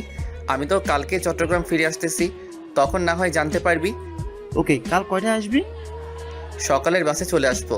আচ্ছা, পরে কথা হবে রে। ওকে দোস্ত, ভালো থাকিস। রাফির সাথে কথা বলে কলটা কেটে দিয়ে পিছনে ফিরে তাকিয়ে দেখি তো আমি অবাক, ও এখানে কখন আসলো? তামিম, তুমি এতক্ষণ কার সাথে কথা বলছিলে? আমার বন্ধুর সাথে। কিন্তু তুমি তো বলেছিলে তোমার বাবা মা নেই। তাহলে আব্বু আম্মু ক্ষমা এসব কি? কিছুই বুঝতেছি না। আর তুমি কাল কোথায় যেন যাবে বলেছিলে? সবকিছু যখন জেনেই গেছেন তাহলে সত্যিটা বলেই ফেলি। কি সত্যি বলো? তারপর কলেজে ঘটে যাওয়া সকল ঘটনা মাইশাকে বললাম। আর কাল সকালে নাস্তা করে আমি আবার গ্রামের বাড়ি ফিরে যাব। কাল কেন? একবারে পরীক্ষা দিয়ে যাও, কারণ পরীক্ষার তো আর বেশি দিন নাই। তাই ওকে, পরীক্ষা দিয়েই যাব, কারণ পরীক্ষা দিতে না পারলে পরবর্তীতে আবার একই ক্লাসে ভর্তি হওয়া অনেক লজ্জার ব্যাপার, তাই না করিনি। পরীক্ষা শেষ হলে তোমার সাথে আমিও যাব।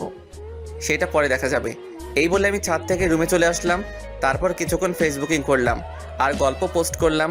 যখনই অফলাইন হতে যাব তখনই সুমাইয়ার আইডি থেকে মেসেজ আসলো। হাই। হ্যালো, কেমন আছিস? ভালো, তুমি? আমিও ভালো। কি করতেছিস? বসে আছি, তুমি? আমিও বসে আছি। আচ্ছা তামিম, একটা প্রশ্ন করব। কর। তুমি কোন ইয়ারে পড়ো? ফাইনাল ইয়ারে। তুই? সত্যি তুমি ফাইনাল ইয়ারে? আমি ফাইনাল ইয়ারে। কোন কলেজে পড়ো? ঢাকা কলেজে। তামিম, তোমার একটা পিক দাও তো। কেন? তোমাকে চেনা চেনা লাগতেছে তাই। কেন বলতো? পিক দিবা কিনা বলো। ওকে ওয়েট, একটু পর আমার একটা ছবি দিলাম। ছবি দেওয়ার সাথে সাথে সুমাইয়া বলল, তামিম, তুমি আমাকে কোনোদিন দেখছো? না তো, কেন? আজকে মাইশার সাথে আমিই ছিলাম। কি তুই? হুম। আরও কিছুক্ষণ কথা বলে অফলাইন হয়ে গেলাম। এইভাবে কেটে গেল কয়েকটা দিন। আর 2 দিন পর আমাদের পরীক্ষা, তাই ভালোভাবে প্রস্তুতি নিতে হবে। তাই আর কোনো সময় নষ্ট না করে সব সময় বই নিয়ে ব্যস্ত থাকি।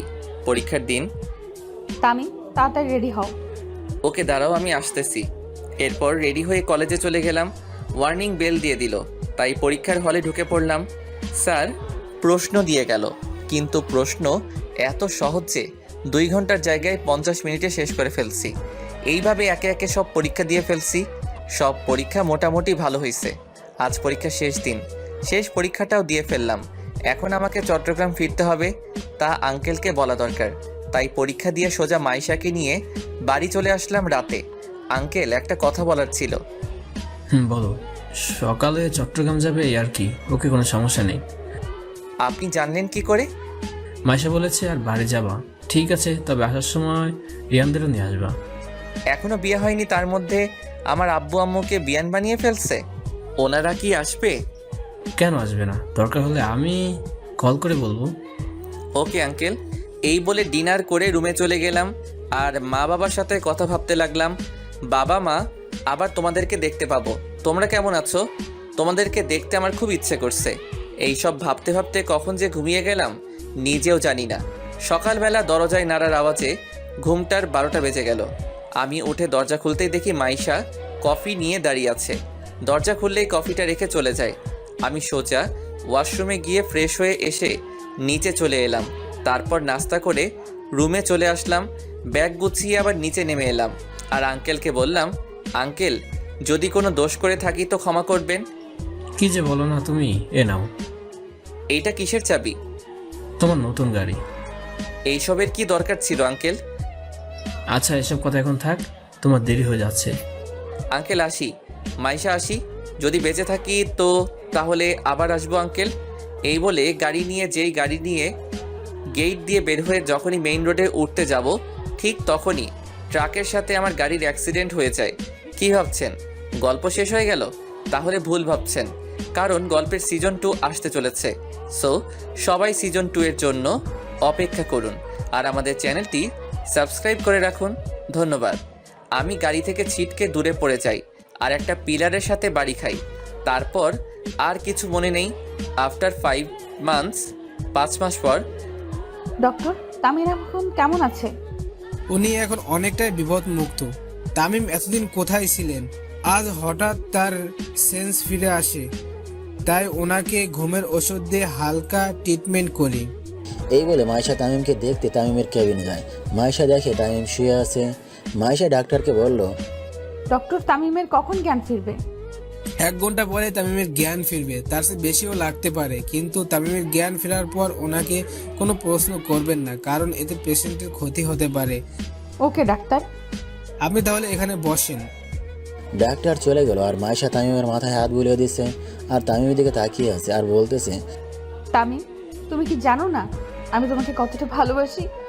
জানো তোমার যদি কিছু হয়ে যায় তাহলে আমি কি নিয়ে বাঁচবো? তামিম তোমাকে যে খুব বেশি ভালোবেসে ফেলেছি, তোমাকে ছাড়া যে আমি এক মুহূর্তও থাকতে পারি না। এইভাবে কিছুক্ষণ থাকার পর মাইশার চোখে ঘুম আসছে। তাই মাইশা ঘড়ির দিকে তাকিয়ে দেখে বিকেল 3টা বাজে। মাইশা তামিমের হাতের উপর মাথা দিয়ে শুয়ে পড়ে। হঠাৎ কারো হাত নড়াচড়ার কারণে মাইশার ঘুম ভেঙে যায়। মাইশা চোখ খুলে দেখে তামিমের হুঁশ ফিরেছে আর তামিম বলতেছে, আমি এখন কোথায়? আমাকে তুমি বলে কেন ডাকতেছেন? তোমার নাম তামিম, তাই তোমাকে তামিম বলে ডাকতেছি। আমাকে তামিম বলে কেন ডাকতেছেন? আমার নাম তামিম, কিন্তু আপনাকে তো আমি চিনি না। আপনি কে আর আমি বা কে? মাইশা তামিমের এই ব্যবহার মেনে নিতে না পেরে ডাক্তারকে ডাক দিল। ডাক্তার ডাক্তার ডাক্তার তামিমের কেবিনে ছুটে আসে। কি হয়েছে ম্যাম? তামিম আমাকে চিনতে পারছে না কেন? নিশ্চয়। কি হলো ডাক্তার, কিছু বলছেন না কেন? যেটা ভেবেছিলাম সেটাই হয়েছে। কি ডক্টর, তামিমের কি হয়েছে? আসলে মাথায় খুব আঘাত লাগায় ওনার স্মৃতি হারিয়ে গেছে। ডাক্তারের কথা শুনে ইতি চমকে যায়। আসলে ওই দিন যখন অ্যাক্সিডেন্ট করি তখন ট্রাকের ধাক্কায় আমি গাড়ি থেকে বাহিরে পড়ে একটা পিলারের সাথে আমার মাথায় আঘাত লাগে। এরপর অ্যাক্সিডেন্টের কিছু সময় পর যখন মাইশা তাদের বাড়ির বাগানে যেতে লাগলো তখন দেখতে পেল তাদের বাড়ির সামনে কিছু লোক জড়ো হয়ে আছে। তাই মাইশা ওইখানে গিয়ে দেখে তামিমের অ্যাক্সিডেন্ট হয়েছে। আমার অ্যাক্সিডেন্ট হয়েছে দেখে মাইশা তার আব্বুকে তাড়াতাড়ি ডাকতে চায়। আঙ্কেল মাইশাকে হাঁপাতে দেখে বলল, কিরে মা, তুই এভাবে হাঁপাচ্ছিস কেন? বাবা তামিমের অ্যাক্সিডেন্ট হয়েছে। কি বলছিস? চল চলুন 5 মাস আগে হয়ে যাওয়া ঘটনা শুনে আসি। এই বলে আঙ্কেল আর মাইশা অ্যাক্সিডেন্ট প্লেস চলে আসে আর তামিমকে গাড়িতে তুলে হসপিটালে নিয়ে যায়। কিন্তু ডাক্তাররা তামিমকে ওটিতে নেওয়ার 1 ঘন্টা পর তামিমের ট্রিটমেন্ট করে যখন কিছু হচ্ছে না দেখে ডাক্তাররা জবাব দিল, সরি মিস্টার রফিক, ওনাকে ইমিডিয়েটলি সিঙ্গাপুর হসপিটালে নিয়ে যেতে না পারলে তামিমকে বাঁচানো সম্ভব না। কিন্তু এত তাড়াতাড়ি ফ্লাইট কোথায় পাবো? আমরা জানি না, আপনাকে দ্রুত পেশেন্টকে সিঙ্গাপুর নিয়ে যেতে হবে। ওকে ডাক্তার, তাহলে আমি তামিমকে একটা অ্যাম্বুলেন্সে শিফট করে দেন, আর এখন তামিমকে সিঙ্গাপুরে নিয়ে চলে যাব। কিন্তু এত তাড়াতাড়ি কিভাবে যাব? ফ্লাইট রেডি হতে হতে তো 1 দিন লাগবে। আমাদের প্রাইভেট প্লেন করে চলে যাব। ওকে আব্বু। ডাক্তার তামিম অ্যাম্বুলেন্সকে শিফট করে দেন। ওকে। কিছুক্ষণ পর তামিমকে অ্যাম্বুলেন্সে শিফট করা হলো।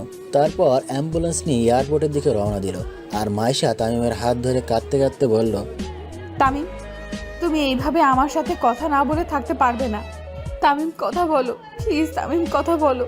তামিম তোমার এই অবহেলা যে আমি সহ্য করতে পারি না। মাইশার এই অবস্থা দেখে আঙ্কেল বলল, কাঁদিস না মা, দেখ সব ঠিক হয়ে যাবে। নিজের মেয়ের অবস্থা দেখে বাবার সান্ত্বনা দেওয়া ছাড়া আর কি করার আছে, তাই সান্ত্বনা দিচ্ছেন। আর কী বা করবেন। দেখতে দেখতে অ্যাম্বুলেন্স এয়ারপোর্টে পৌঁছে গেল। এরপর তামিমকে অ্যাম্বুলেন্স থেকে প্লেনে শিফট করা হলো। প্লেন স্টার্ট করলো। রাত 9টার দিকে প্লেনটি সিঙ্গাপুরের এয়ারপোর্টে ল্যান্ড করলো। এরপর তামিমকে নিয়ে হাসপাতালে ভর্তি করায়। তামিমকে ওটিতে নেওয়া হয়। কিছুক্ষণ পর ডাক্তার বেরিয়ে আসলো। ডাক্তারকে বেরিয়ে আসতে দেখে আঙ্কেল আর মাইশা ডাক্তারের কাছে গিয়ে ডাক্তারকে বলে, ডক্টর তামিমের কি অবস্থা? ডাক্তার নিশ্চুপ। কি হলো, চুপ কেন ডাক্তার? আমরা অপারেশন সাকসেসফুল করেছি, কিন্তু কিন্তু কি ডাক্তার? আপনাদের পেশেন্টের কোমায় চলে গেছে। তামিমের কি জ্ঞান ফিরবে না কখনো? ফিরবে, কিন্তু কবে ফিরবে তামিমের জ্ঞান? আমরা ঠিক বলতে পারবো না। তবে হয়তো 1 দিন ফিরতেও পারে, আবার 1 মাসও ফিরতে পারে, আবার তার থেকে বেশিও লাগতে পারে। কি আমরা কি তামিমকে দেখতে পারবো না? এখন তো দেখা যাবে না। মাইশা ডাক্তারের কথা না শুনে তামিমকে দেখতে ওটির দিকে যায় আর দরজার ওপাশ থেকে দেখে আর কান্না করতে থাকে। এইবার বাস্তবে ফিরে আসি। আমরা কি তামিমকে দেখতে পারবো না? এখন তো দেখা যাবে না। মাইশা ডাক্তারের কথা না শুনে তামিমকে দেখতে ওটির দিকে যায় আর দরজার ওপাশ থেকে দেখে আর কান্না করতে থাকে। এইবার বাস্তবে ফিরে আসি। ডাক্তার, তামিমের কি কখনো স্মৃতি ফিরে আসবে না? ফিরে আসবে, কিন্তু সময় লাগবে। কয়দিন লাগবে ডক্টর? হয়তো 1 মাস বা তার চেয়ে বেশি সময় লাগতে পারে। আমরা কি তামিমকে বাড়িতে নিয়ে যেতে পারি? না, কারণ উনি এখনো পুরোপুরি সুস্থ না। ওকে, কিন্তু কবে বাড়িতে নিয়ে যেতে পারবো? 2-1 দিন পর নিয়ে যেতে পারবেন, যদি সর্বোচ্চ নিরাপত্তা দিতে পারেন। ওকে ডক্টর। এতক্ষণ পর্যন্ত আমি ডাক্তার আর এই মেয়ের কথা শুনতেছি, কিন্তু আমি কে, কী বা আমার পরিচয়? এই মেয়েটা আমার নাম তামিম কেন বলতেছে? তাহলে কি আমার নাম তামিম? কিন্তু এই মেয়েটি বা কে? না, আমি আর এসব ভাবতে পারছি না। মাথাটা কেমন জানি ব্যথা করতেছে। আস্তে আস্তে আমার চোখ বন্ধ হয়ে আছে, তারপর আবার ঘুমিয়ে পড়লাম। ডাক্তারের সাথে কথা বলে আঙ্কেলকে কল দেই, কিন্তু প্রথমবারে কল ধরেনি, দ্বিতীয়বারে কল ধরলো। তখন মাইশা বলল, আব্বু, তুমি কোথায়? তোর জন্য খাবার আনতে হোটেলে আসছি। ওকে, আসতেছি। এই বলে আঙ্কেল কিছু খাবার নিয়ে হাসপাতালে চলে আসে আর মাইশার কাছে গিয়ে বলে, কি হয়েছে? মাইশার বাবা বলে কান্না করে দিল। কি হলো, কাঁদছিস কেন? তামিমের কেবিনে চলো। চল আগে খাবারগুলো খেয়ে নে। খাবো না আমি। এরকম করে না, দেখ তুই কিছু না খাস তাহলে তুই তো রোগা হয়ে যাবি, তখন তামিমকে কে দেখবে? এরপর মাইশা নাস্তাগুলো খেয়ে নেয়। নাস্তা খেয়ে আঙ্কেল আর মাইশা আমার কেবিনে আসে। কেবিনের দরজা বন্ধ হওয়ার শব্দে ঘুমটা ভেঙে যায়। আমি চোখ খুলে দেখি একটা মেয়ে আর একটা লোক, মাইশা আর আঙ্কেল। যেহেতু আমার স্মৃতি হারিয়ে গেছে, তাই আমি মাইশা আর আঙ্কেলের ক্যারেক্টারটা লোকটি আর মেয়েটি করলাম। আমার কেবিনে আসছে, আমি ওনাদেরকে দেখে বললাম, আপনারা কারা? আমার কথা শুনে আঙ্কেল চমকে যায় আর মেয়েটিকে ইশারায় বলে, আমি কি বলছে এগুলো? তারপর মেয়েটি মানে মাইশা যা বলল তা শুনে আঙ্কেল চমকে যায়। আমার কথা শুনে আঙ্কেল চমকে যায় আর মাইশাকে ইশারায় বলে, আমি কি বলছে এগুলো? তারপর মাইশা যা বলল তা শুনে আমি আর আঙ্কেল চমকে যাই, কারণ মাইশা বলল যে, বাবা, তামিম স্মৃতি হারিয়ে ফেলেছে। কি বলছিস এসব? বাবা, তামিমের স্মৃতি হারিয়ে ফেলেছে। আচ্ছা, আপনারা কি আমাকে চিনেন? হ্যাঁ, চিনি তো। আমি কে? আমার নাম কি বলুন না প্লিজ। তুমি আমার তামিম, আর আমি তোমার হবু বউ মাইশা, আর ইনি হলেন আমার বাবা রফিক চৌধুরী। আমার না খুব মাথায় খুব ব্যথা করছে। আপনারা যদি বাইরে যেতেন তাহলে আমি ঘুমিয়ে যেতে পারবো। কেন নই, তুমি ঘুমিয়ে যাও, আমরা বাইরে আছি। এই বলে মাইশা আর আঙ্কেল বাহিরে চলে গেলেন আর আমি শুয়ে পড়লাম। মাইশা আর আঙ্কেল বাহির হয়ে সোজা একটা টুলে বসে পড়লেন আর মাইশাকে বললেন, তামিম কি কখনো স্মৃতি ফিরে আসবে না? ডক্টর তো বলেছিল আবার স্মৃতি ফিরে আসবে। কিন্তু কবে ফিরে আসবে? 2-1 মাসের মধ্যে আবার স্মৃতি ফিরে আসবে। তাই যেন হয়। সকালবেলা বুকের মধ্যে ভারী কিছু অনুভব করতেছি। আমি চোখ খুলে দেখি মাইশা আমার বুকে মাথা দিয়ে শুয়ে আছে। আমি মাথাটা নাড়াতেই মাইশা জেগে উঠল আর আমাকে বলল, এখন কেমন লাগছে তোমার? অনেকটাই ভালো। আমি ফ্রেশ হব। তারপর ইতি আমাকে ফ্রেশ করিয়ে আবার কেবিনে নিয়ে আসলো। এরপর ইতি বাহিরে গিয়ে কিছু নাস্তা নিয়ে আসলো আর আমাকে খাইয়ে দিল, আর নাস্তা খাইয়ে আবার ওষুধও খাইয়ে দিল। এভাবে কেটে গেল 2টা দিন।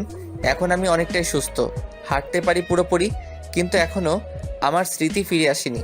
আমি সুস্থ দেখে মাইশা আঙ্কেলকে বলল, বাবা, তামিম এখন অনেকটাই সুস্থ।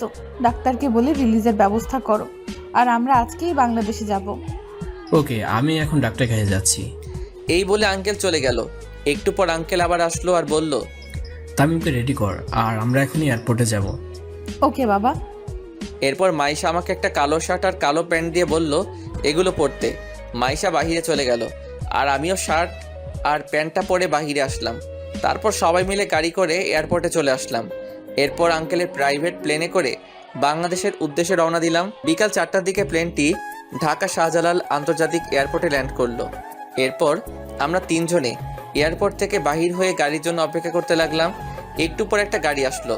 আমরা 3 জনে গাড়িটাতে উঠে মাইশাদের বাড়ির দিকে রওনা দিলাম। কিছুক্ষণ ড্রাইভ করার পর আমরা আঙ্কেলের বাড়িতে পৌঁছে গেলাম। আমি গাড়ি থেকে নামতেই দেখি একটা বড় দালান আর তার চারপাশে ফুলের বাগান, খুব সুন্দর করে সাজানো। এরপর আমরা ভিতরে ঢুকে দেখি বাড়িটা খুব সুন্দর করে সাজানো। তখন আঙ্কেল মাইশাকে বলল, মাইশা ওকে রুমটা দেখিয়ে দে। ওকে বাবা চলো। এরপর মাইশা আমাকে নিয়ে একটা রুমের সামনে আনলো আর রুমের দরজা খুলে দিয়ে আমাকে বলল, এইটা তোমার রুম, যাও গিয়ে ফ্রেশ হয়ে নিচে এসো। ওকে। এই বলে রুমের ভিতরে ঢুকে চারিদিকে চোখ বোলাতে লাগলাম, কিন্তু রুমটা আমার খুব চেনা চেনা লাগছে। এর আগে রুমটা দেখেছি মনে হচ্ছে, তাহলে কি এর আগেও আমি এই রুমে ছিলাম? বলে মাথায় হাত দিয়ে খাটে শুয়ে পড়লাম।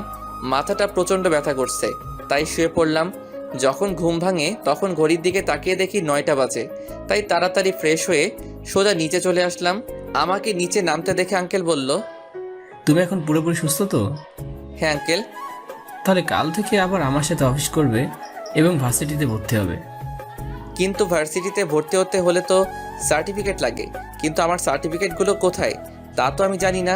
তখন মাইশা বলল, সার্টিফিকেটের জন্য তোমার চিন্তা করতে হবে না, ওইগুলো তোমার রুমে আছে।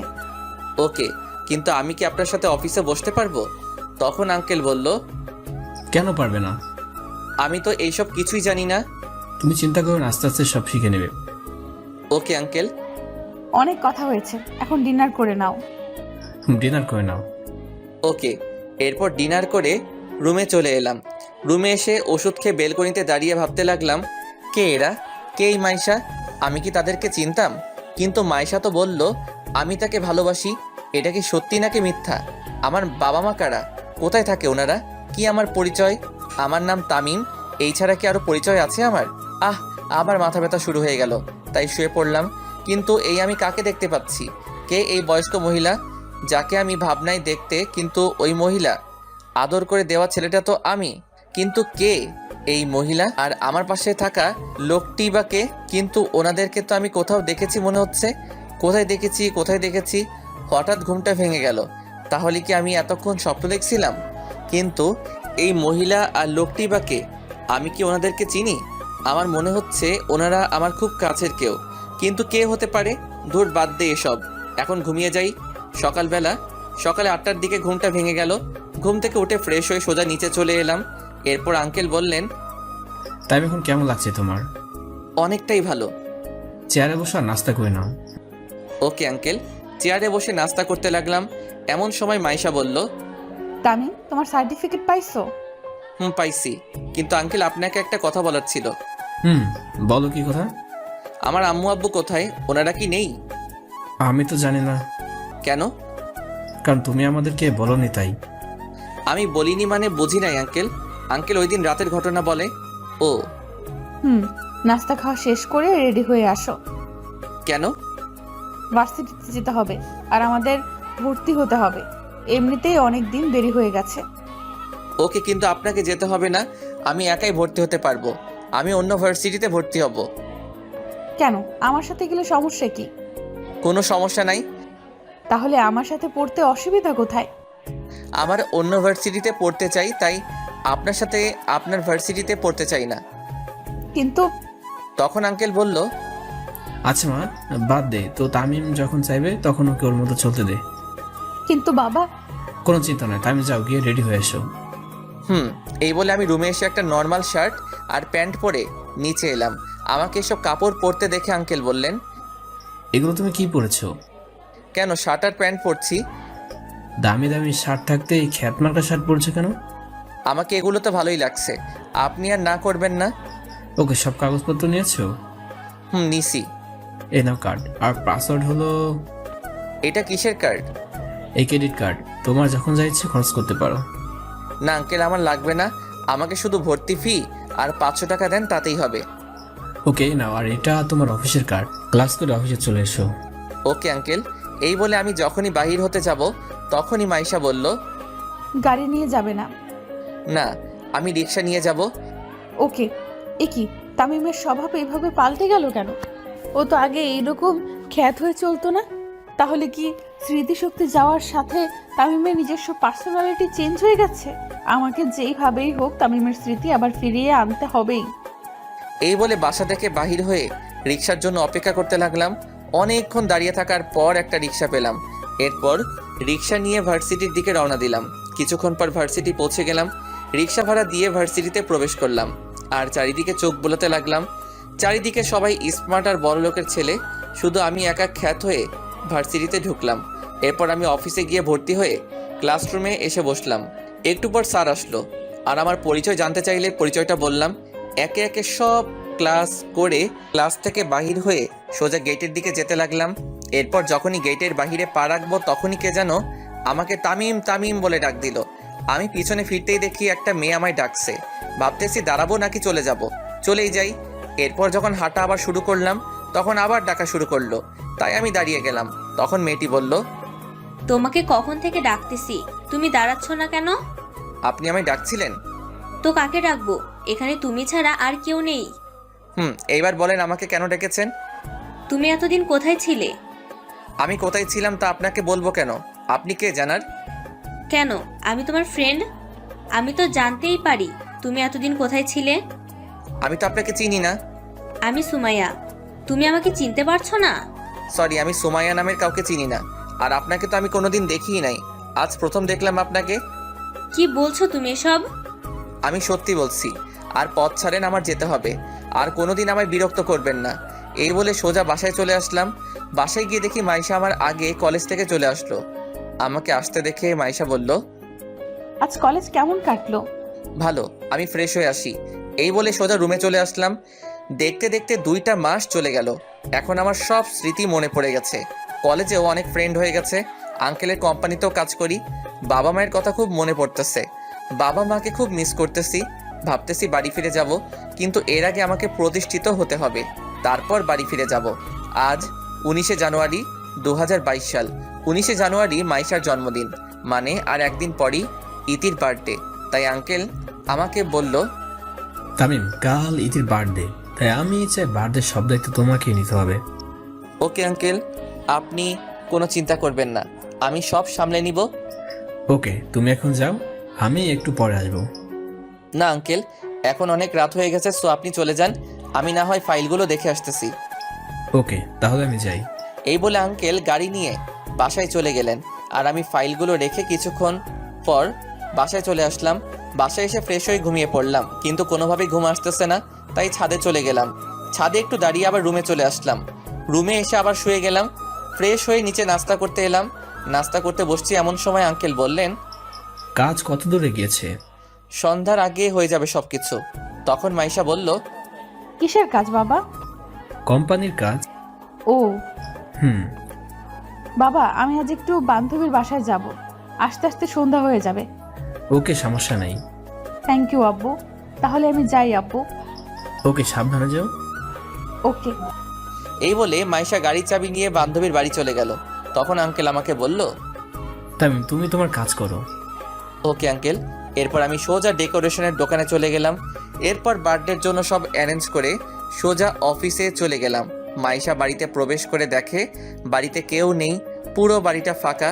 মাইশা এদিক ওদিক দেখতে লাগলো, কিন্তু কেউ নেই। তাই মাইশা সোজা ছাদে চলে গেল। ছাদে গিয়ে দেখে সব লাইট অফ। একটু পা বাড়াতে সব লাইট জ্বলে উঠলো আর আকাশে বাজি ফাটলো আর লেখা উঠলো, happy birthday to dear Maisha. Maisha এসব দেখে অবাক হয়ে যায়। আর স্টেজের দিকে এগোতেই সবাই মাইশাকে উইশ করে। এরপর মাইশা কেকটা কাটলো। কেকটা কেটে আঙ্কেলকে খাইয়ে দিল আর আঙ্কেলও মাইশাকে খাইয়ে দিল। এরপর আরেকটা কেকের টুকরা নিয়ে আমাকে খাইয়ে দিতে চাইলে আমি আমার হাতে নিয়ে নিলাম। কেক কাটা পর্ব শেষ হলে আঙ্কেল মাইকে অ্যানাউন্স করলেন, আজ আপনাদের একটা খুশির খবর দেওয়ার আছে। আর তা হলো আগামী 3 আগস্ট আমার মেয়ে মাসের সাথে আমার ভাইয়ের ছেলে তামিমের সাথে এঙ্গেজমেন্টের দিন ঠিক করা হলো। আঙ্কেলের কথা শুনে জন্মদিনে আসা সবাই হাততালি দিতে লাগলো। কিন্তু আঙ্কেলের এই অ্যানাউন্সটা আমার ভালো না লাগলেও অন্য আরেকজন এই অ্যানাউন্সটা শুনে খুব খুশি হলো। আর সে কেউ নয়, সে হলো মাইশা। মাইশাকে দেখেই বোঝা যাচ্ছে মাইশা খুব খুশি, কিন্তু আমি মোটেও খুশি না। কারণ বামুন হয়ে চাঁদে হাত দেওয়ার অধিকার আমাদের মতো গরিবের নাই। তাই আমার মাইশাকে বিয়ে করার স্বপ্ন না দেখাই ভালো। আমি আর ওইখান থেকে সোজা নিচে চলে আসলাম। কিন্তু নিচে এসে দেখি যে একটা মেয়ে একটা সোফায় বসে আছে আর কান্না করছে। আমি কাছে গিয়ে দেখি এ আর কেউ নয়, এই সেই মেয়ে যার জন্য আমার বাড়ি ছাড়া হতে হয়েছিল, কলেজ ছাড়া হতে হলো। আর সে হলো অবনী। অবনীকে দেখে আমার প্রচুর রাগ হচ্ছে, কিন্তু ও এখানে কেন? আমি ওকে দেখে ওর কাছে গিয়ে বসলাম। আমাকে দেখে অবনী বলল, তামিম, তুমি এইখানে কেন? আর মাহেশের সাথে তোমার কিসের সম্পর্ক? সরি ম্যাডাম, আমার ব্যক্তিগত ব্যাপার আমি কাউকে বলি না। তামিম, প্লিজ বলো, মাহেশের সাথে তোমার কিসের সম্পর্ক? আগে বলেন তো, আপনি এখানে কেন? আমি মাহেশের চাচাতো বোন, এবার বলো প্লিজ। আঙ্কেল মাইকে অ্যানাউন্স করছে তা শুনতে পাননি? আমি মাইশাকে ভালোবাসি আর মাইশাও আমাকে ভালোবাসে, তাই আঙ্কেল আমার সাথে মাইশার বিয়ে ঠিক করেছে। আপনি নিশ্চয়ই শুনেছেন আগামী মাসের 3 তারিখ আমার আর মাইশার এঙ্গেজমেন্ট। তুমি সত্যি বিয়েটা করবে তামিম? তা নয় তো কি, ভালোবাসার মানুষকেই তো বিয়ে করব। কিন্তু অবনীকে আর বলতে না দিয়ে আমি সোজা আমার রুমে চলে আসলাম। রুমে এসে রাফিকে কল দিলাম। কয়েকবার কল হতেই রাফি কল ধরলো। হ্যালো, কে? দোস্ত, আমি তামিম। কেমন আছিস রে দোস্ত? ভালো রে দোস্ত, তুই কেমন আছিস? সবাই কেমন আছে? সবাই ভালো আছে রে, কিন্তু আন্টি আঙ্কেল খুব চিন্তা করে তোর জন্য। তুই ফিরে আয় প্লিজ। সরি রাফি, এটা আর সম্ভব না। কেন সম্ভব না? তুই কি আর ওইখানে আসবি না? আসবো, তবে আগে আমি আমার পড়াশোনা শেষ করব, নিজে প্রতিষ্ঠিত হব, তারপর গ্রামে ফিরে আসব। কিন্তু আন্টি আঙ্কেলের অবস্থা খুব খারাপ।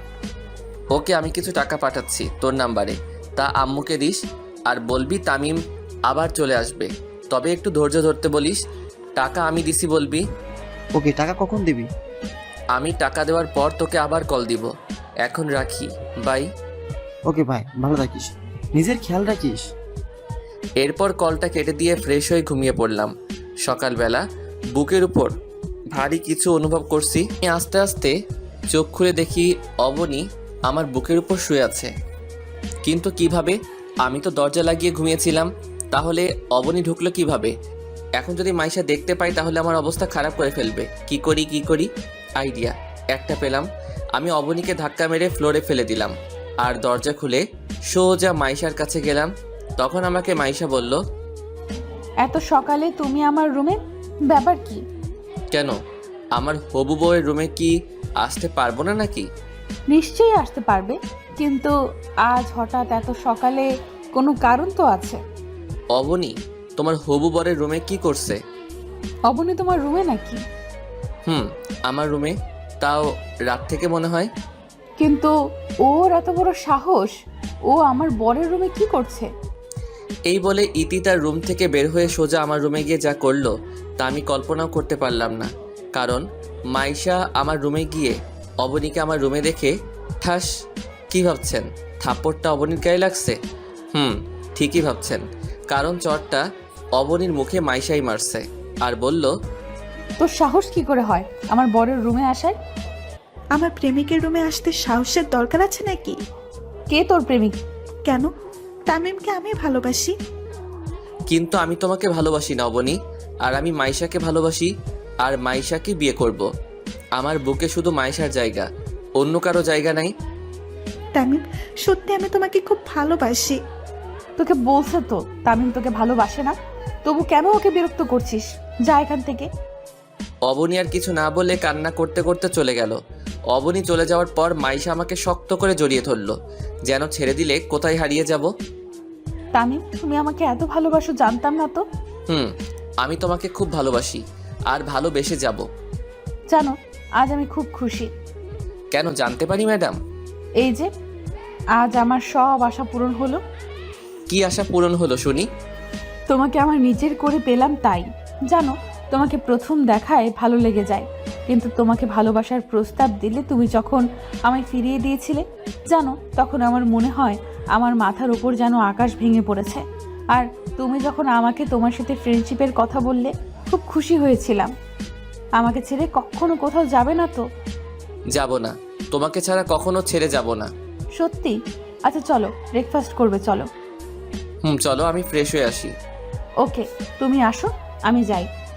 এরপর আমি ফ্রেশ হয়ে নিচে নেমে দেখি সবাই বসে আছে আমার জন্য, কিন্তু অবনীকে কোথাও দেখতে পাচ্ছি না। তাহলে কি অবনী চলে গেছে? যাক বাবা, ভালোই হয়েছে, আপদটা বিদায় হয়েছে। এরপর গিয়ে যখনই চেয়ারে বসবো তখন দেখি অবনী রান্নাঘর থেকে বাহির হচ্ছে। ধুর, আর ভালো লাগে না। অবনী এখান থেকে কবে যাবে?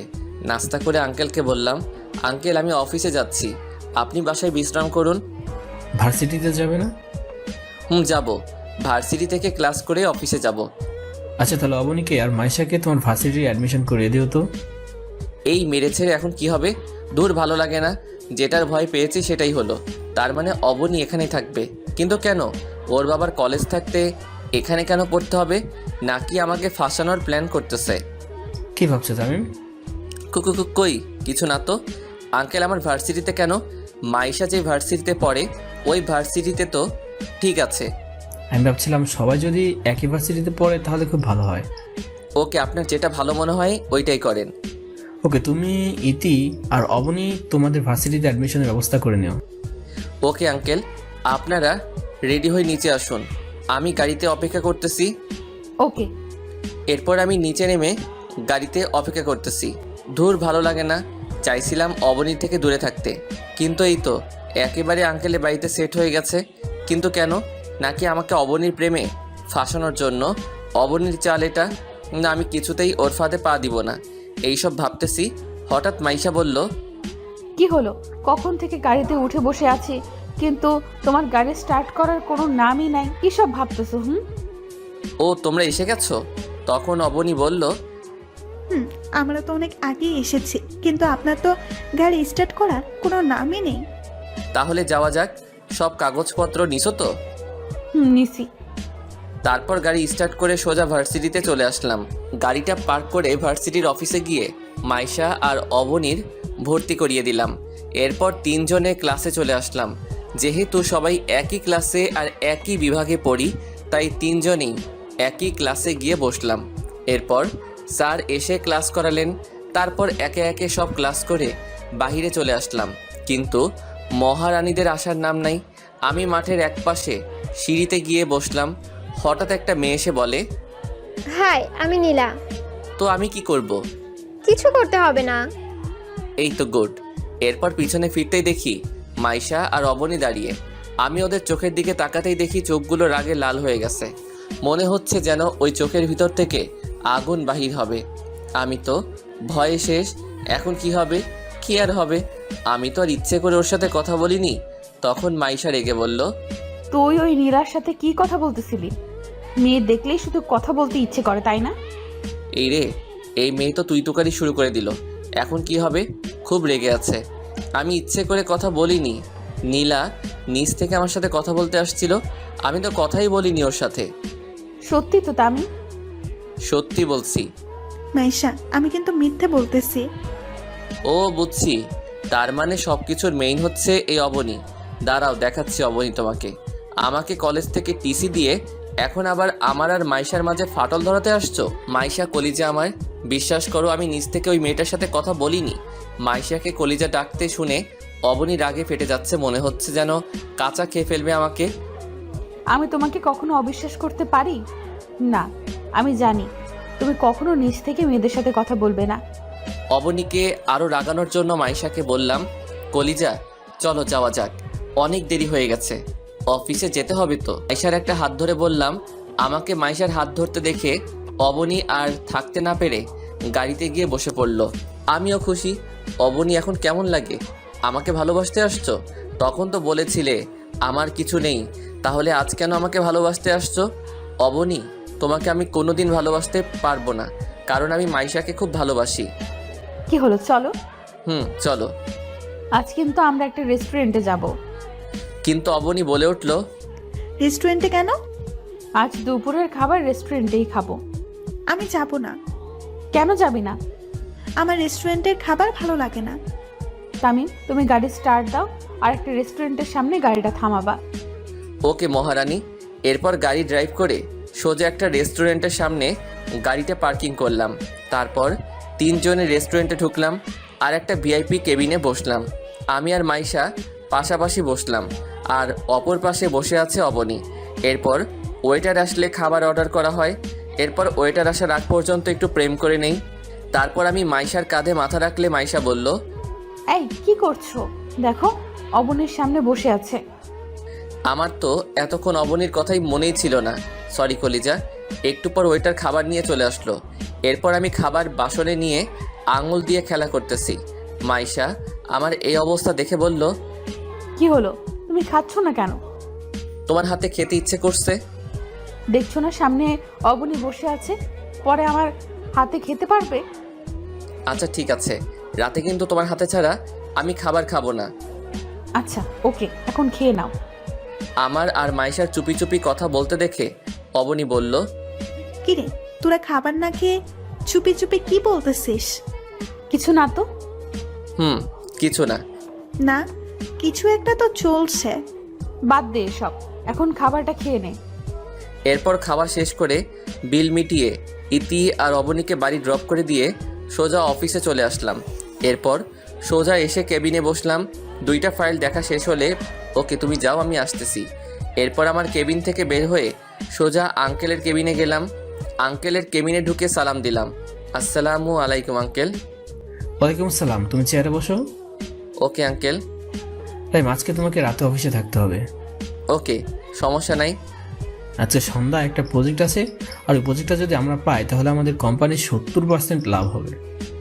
ওকে, প্রজেক্টটা আমরাই জিতবো, আপনি কোনো চিন্তা করিয়েন না। তুমি যতটা সহজ ভাবছো ততটা সহজ নয় প্রজেক্ট, আমরা পাবো। অনেক কঠিন একটা প্রজেক্ট। আঙ্কেল আপনি একদম চিন্তা করবেন না, আর প্রজেক্টের কাগজগুলো আমায় দেন। এই নাও। আঙ্কেল আমি তাহলে প্রজেক্টের ব্যাপারে সব কিছুর প্রস্তুতি নিতে হবে, তাই আমি আমার কেবিনে গেলাম। কোনো সমস্যা হলে বলবেন। ওকে, যাও। এরপর আঙ্কেলের কেবিন থেকে বের হয়ে সোজা আমার কেবিনে চলে আসলাম। প্রজেক্টের ব্যাপারে সব কিছু প্রস্তুতি নিয়ে নিলাম। এখন শুধু প্রজেক্টটা ক্লায়েন্টের সামনে উপস্থাপন করা। দেখতে দেখতে 8টা বেজে গেল। তারপর আমি আর আঙ্কেল কনফারেন্স রুমে চলে গেলাম। এরপর সব ক্লায়েন্ট চলে আসলো। এরপর একটা ক্লায়েন্ট বলল, জি, দামি প্রজেক্ট দেখাও। জি আঙ্কেল। এরপর আমি প্রজেক্টর অন করে পুরো প্রজেক্টটা দেখাতে লাগলাম। এরপর প্রজেক্টটা শেষ হলে সবাই হাততালি দিল। মিস্টার চৌধুরী, আমি আপনার প্রজেক্টটা কিনতে চাই। আমিও আপনার প্রজেক্টটা কিনতে চাই। ওকে, ডিল ডান। ওকে, ডিল ফাইনাল। এই নিন, আমার পক্ষ থেকেও ডিল ফাইনাল। এই নিন, 50% আগে পরিশোধ করে দিলাম, বাকিটা প্রজেক্ট হাতে আসার পর। ওকে মিস্টার রায়হান, প্রজেক্টটা আগামী 3 দিনের মধ্যে পেয়ে যাবেন। ওকে, এখন আসি মিস্টার চৌধুরী। এরপর আরও কয়েকটা কোম্পানিতে আমাদের প্রজেক্টর কিনে নিল। সবাই আঙ্কেল আর আমার সাথে হাত মিলিয়ে চলে গেল। সবকিছু তোমার জন্য সম্ভব হয়েছে, কংগ্রাচুলেশন তামিম। এটা আমার কর্তব্য আঙ্কেল। এই প্রজেক্টের জন্য আমরা 80 কোটি টাকা পেয়েছি, আরও 120 কোটি টাকা পাবো যদি কোম্পানি আমরা প্রজেক্টটা দিতে পারি। তাতে আমরা আমাদের কোম্পানি আরেকটা শাখা করতে পারবো। আঙ্কেল আপনি কোনো চিন্তা করবেন না, প্রজেক্টটা সব কোম্পানিকে আমরা দিতে পারবো। তুমি এখন বাসায় যাও। না আঙ্কেল, আপনি বাসায় যান, আজ থেকে আপনার কোম্পানি আমি সামলাবো। সত্যি তুমি সামলাবে? তাহলে তো খুব ভালো। আঙ্কেল, আজ থেকে আমি সামলাবো, আপনি বাসায় যান, আমি একটু পর বাসায় যাব। ওকে, আমি যাই তাহলে, তুমি সাবধানে এসো। আঙ্কেল আপনিও সাবধানে যাবেন। এরপর আঙ্কেল চলে গেল। পিয়ন ডাক দিয়ে কফি আনতে বললাম, কারণ রাত প্রচুর হয়েছে, যার কারণে আমার একটু একটু ঘুম আসতেছে। কিন্তু আমার ঘুমালে চলবে না, কারণ 3 দিনের মধ্যে প্রজেক্টের 8টা কপি তৈরি করতে হবে। আমাদের কাছে মাত্র 2টা কপি আছে। যেইভাবেই হোক আজকের মধ্যে আরও 2টা কপি রেডি করতে হবে। কিন্তু এত কম সময় 2টা কপি কিভাবে তৈরি করব? কি যে করি, কিভাবে যে কপি তৈরি করি? যেইভাবেই হোক কপিগুলো রেডি করতেই হবে। হঠাৎ মোবাইলটা যেন কেঁপে উঠল। রাত 12টা বাজে, কিন্তু এত রাতে কে কল দিবে? মোবাইলটা হাতে নিয়ে দেখি মাইশা কল দিয়েছে। আমি কলটা রিসিভ করতেই ওপাশ থেকে, তামিম, তুমি কোথায়? এত রাত পর্যন্ত অফিসে কিসের এত কাজ, যার জন্য বাসায় আসতে পারতেছো না? এই তো একটু পর চলে আসতেছি মাইশা জানো। ওকে, দেরি করো না কিন্তু, আমি তোমার জন্য এখনো না খেয়ে বসে আছি। কি তুমি এখনো খাও নাই? তোমার জন্য অপেক্ষা করতেছি, তুমি আসলে তোমার হাতে খাবো বলে। আজকে পারবো না, তুমি এখন খেয়ে লক্ষ্মী মেয়ের মতো ঘুমিয়ে পড়ো। কিন্তু কোনো কিন্তু নয়, তুমি খেয়ে ঘুমিয়ে পড়বে ব্যাস। ওকে, তুমি তাড়াতাড়ি চলে এসো কিন্তু। ওকে। ফোনটা কেটে দিয়ে আবার প্রজেক্টে হাত লাগালাম, কিন্তু কিছুতেই পারতেছি না। কি করি এখন, কি করি? এরপর কম্পিউটারে হাত দিয়ে প্রজেক্টটা আস্তে আস্তে আবারও রেডি করতে লাগলাম, কিন্তু একবারে হলো না। তাই 3-4 বার ট্রাই করার পর হয়ে গেল। তারপর 2টা কপি করে বাসায় চলে আসলাম। এইভাবে কেটে গেল কয়েকটা দিন। কাল 3ই আগস্ট, আর আমার আর মাইশার এঙ্গেজমেন্ট। তাই এঙ্গেজমেন্টের জন্য অনেক কিছুর আয়োজন করছে, তাই আর অফিসেও যাওয়া হলো না। তাই আমি আমার রুমে বসে আছি, এমন সময় অবনী আমার রুমে আসলো। আমি অবনীকে দেখে বললাম, তুমি এখানে কি করছো? কেন আসতে পারি না নাকি? না, তুমি আমার রুমে আসতে পারো না। তামিম, একটা কথা বলবে আমায়? কি কথা বলেন? তো ভালোবাসো? কি বলতে চাইছেন আপনি? আমি বলতে চাইছি যে আমি তোমাকে খুব ভালোবাসি, তাই আমি চাই তুমি মাইশের সাথে এঙ্গেজমেন্ট করবে না। সরি, আপনি কে বলার? আমি কার সাথে এঙ্গেজমেন্ট করব না করব এটা সম্পূর্ণ আমার ব্যক্তিগত ব্যাপার। সত্যিই তুমি মাইশাকে বিয়ে করবে? অবশ্যই করব, তাতে সন্দেহের কি আছে? ও আচ্ছা, বিরক্তি করছে মনে হয় তোমাকে এসব কথা বলে। তুমি যতই কাঁদো না কেন অবনী, তোমাকে আমি কোনো দিন ভালোবাসিনি, ভালোবাসবো না, কারণ তুমি আমার অনেক ক্ষতি করছো, যার ক্ষতিপূরণ চাইলেও তুমি দিতে পারবে না অবনী। তাই তুমি আমার কাছ থেকে অবহেলা ছাড়ার কিছু আশা করতে পারবে না। আপনি এখন এখান থেকে যাননি? যাচ্ছি। অবনী চলে গেল আর আমিও ঘুমিয়ে গেলাম। সকালবেলা দরজার টোকার আওয়াজ, ঘুমটা ভেঙে গেল। দূর, ভালো লাগে না। কোন হারামজাদা আমার কাঁচা ঘুমটা ভাঙলো রে? এই কে রে? আমি। ও তুমি? তারপর দরজাটা খুলে দিলাম। মাইশা ভিতরে ঢুকে বলল, তাড়াতাড়ি উঠো। এত সকাল সকাল কেন উঠবো? এত সকাল মানে? এখন কয়টা বাজে খেয়াল আছে? হবে 7টা 8টা। না মহারাজ, এখন 10টা বাজে। একটু পর আমাদের এঙ্গেজমেন্ট শুরু হবে। যাও তাড়াতাড়ি ফ্রেশ হয়ে আসো। ওকে, তুমি যাও, আমি আসতেছি। তাড়াতাড়ি উঠে গোসল করে বাহিরে এসে একটা নীল কালারের পাঞ্জাবি আর পায়জামা পরে নিচে নেমে আসলে আঙ্কেল বলল, তাই তুমি রেডি তো? আঙ্কেল। তাহলে এদিকে আসো, আর এই আন্টিটা মাইশাকে পাঠিয়ে দাও। ওকে আঙ্কেল, দেন।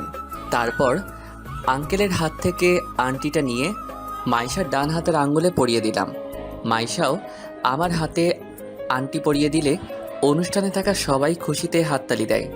কিন্তু সবাই হাসি খুশি হলেও একটা মানুষের খুব মন খারাপ, আর সে আর কেউ নয়, সে হলো অবনী।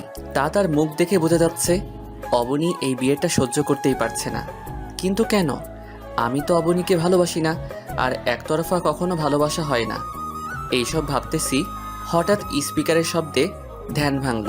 তখন আঙ্কেল বলল, লেডিস অ্যান্ড জেন্টলম্যান, আগামী 1 ডিসেম্বর তামিম আর মাইশার বিয়ে। আশা করি যারা আজকেও এসেছেন তারা সবাই বিয়ের দিন আসবেন আর তাদের এই জুটিটাকে আশীর্বাদ করবেন। এত তাড়াতাড়ি আঙ্কেল বিয়ে ঠিক করে ফেলবে আমি তো ভাবতেই পারিনি।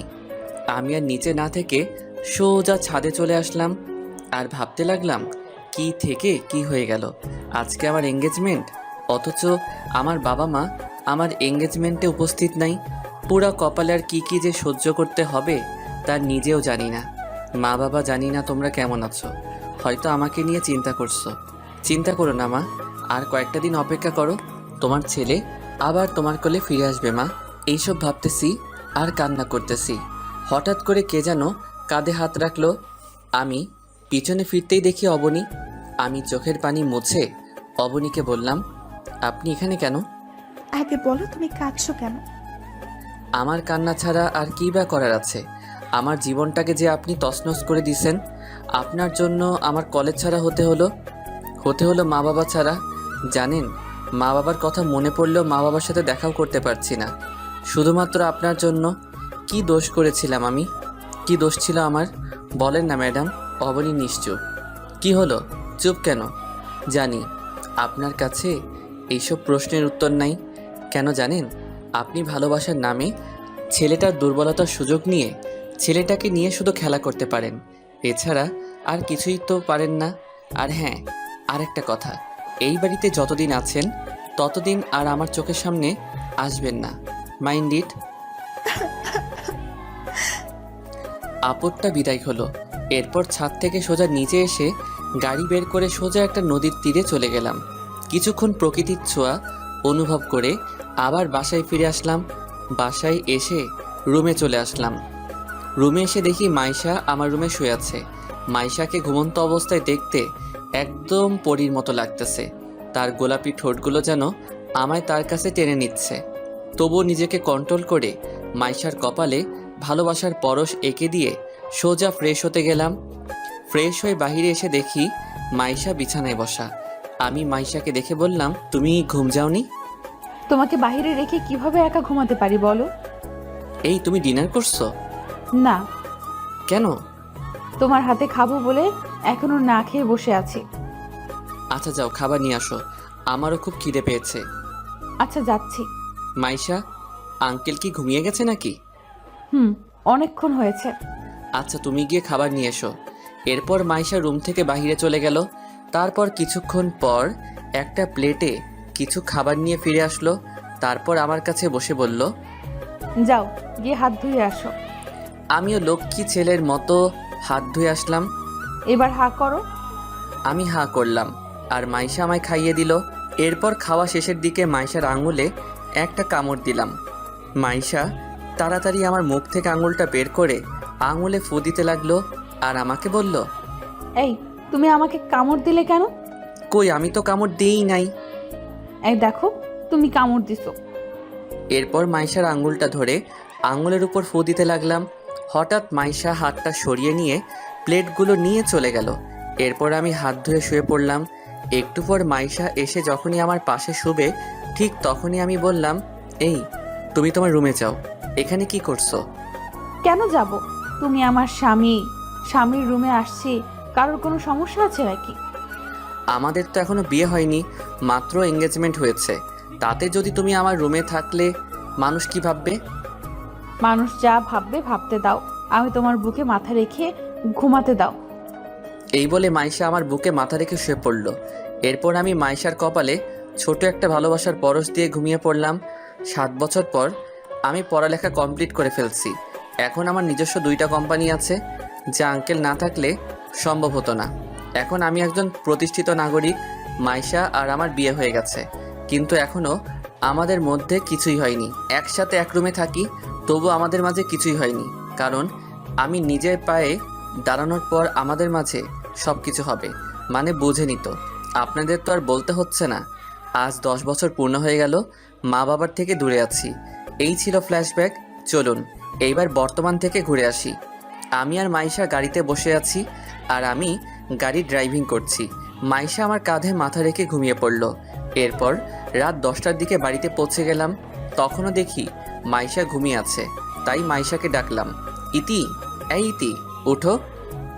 এই ঘুমাতে দাও না, ডাকতেছো কেন? আমরা বাড়িতে পৌঁছে গেছি। ও আগে বলবে না? তাড়াতাড়ি উঠো। এরপর গাড়ি থেকে নেমে বাড়ির দরজায় টোকা দিলাম, কিন্তু দরজা কেউ খুলল না। কিছুক্ষণ টোকা দেওয়ার পর মা দরজা খুলল।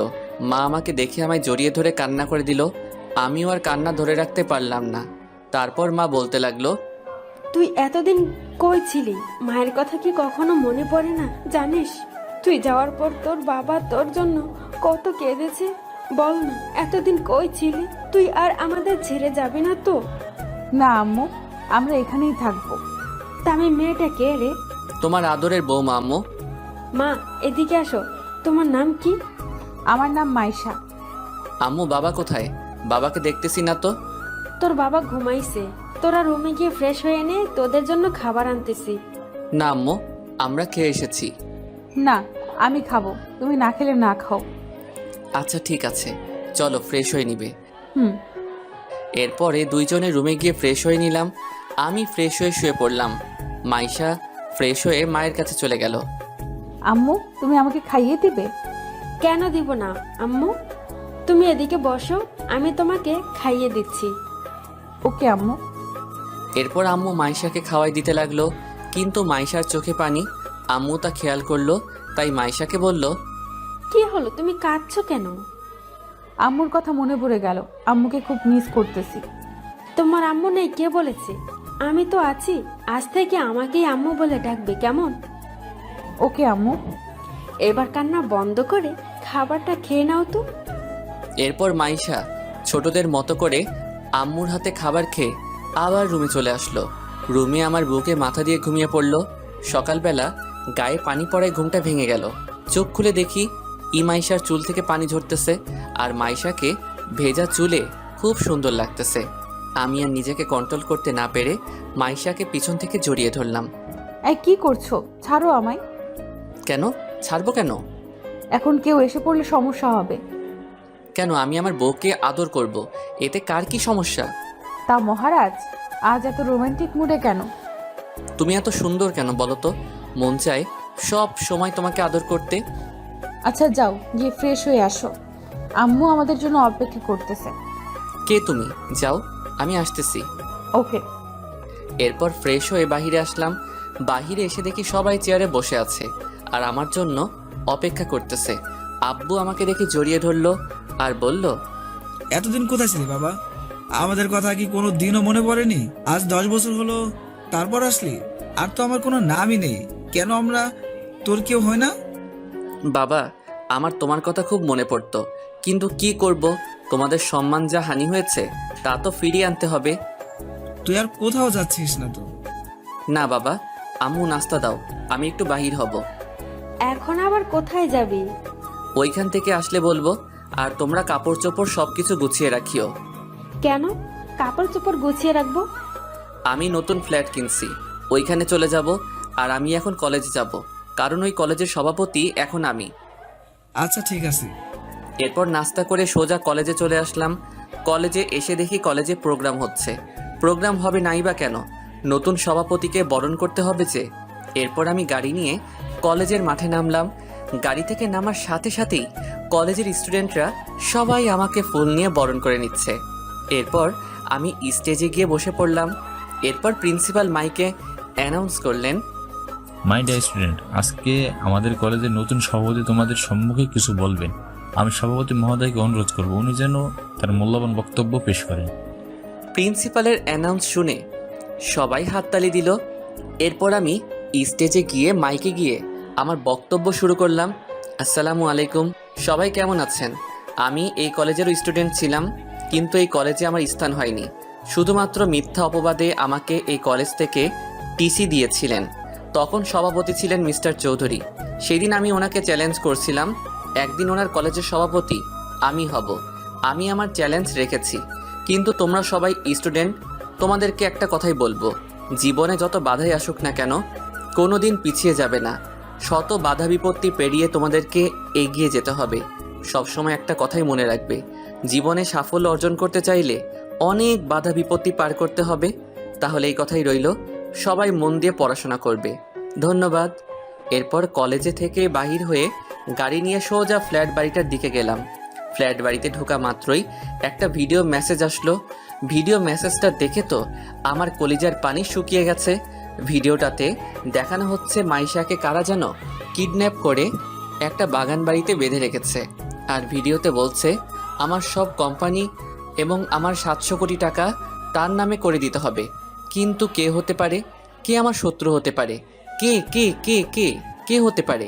মাইশাকে কিডন্যাপ করেছে, সে যেই হোক না কেন, যে আমার প্রাণকে কিডন্যাপ করছে তাকে তো আমি ছাড়বো না। সে যেই হোক না কেন, তাকে আমি প্রাণে মেরে ফেলবো। এরপর ওইখানে আর না থেকে বাসায় চলে আসলাম।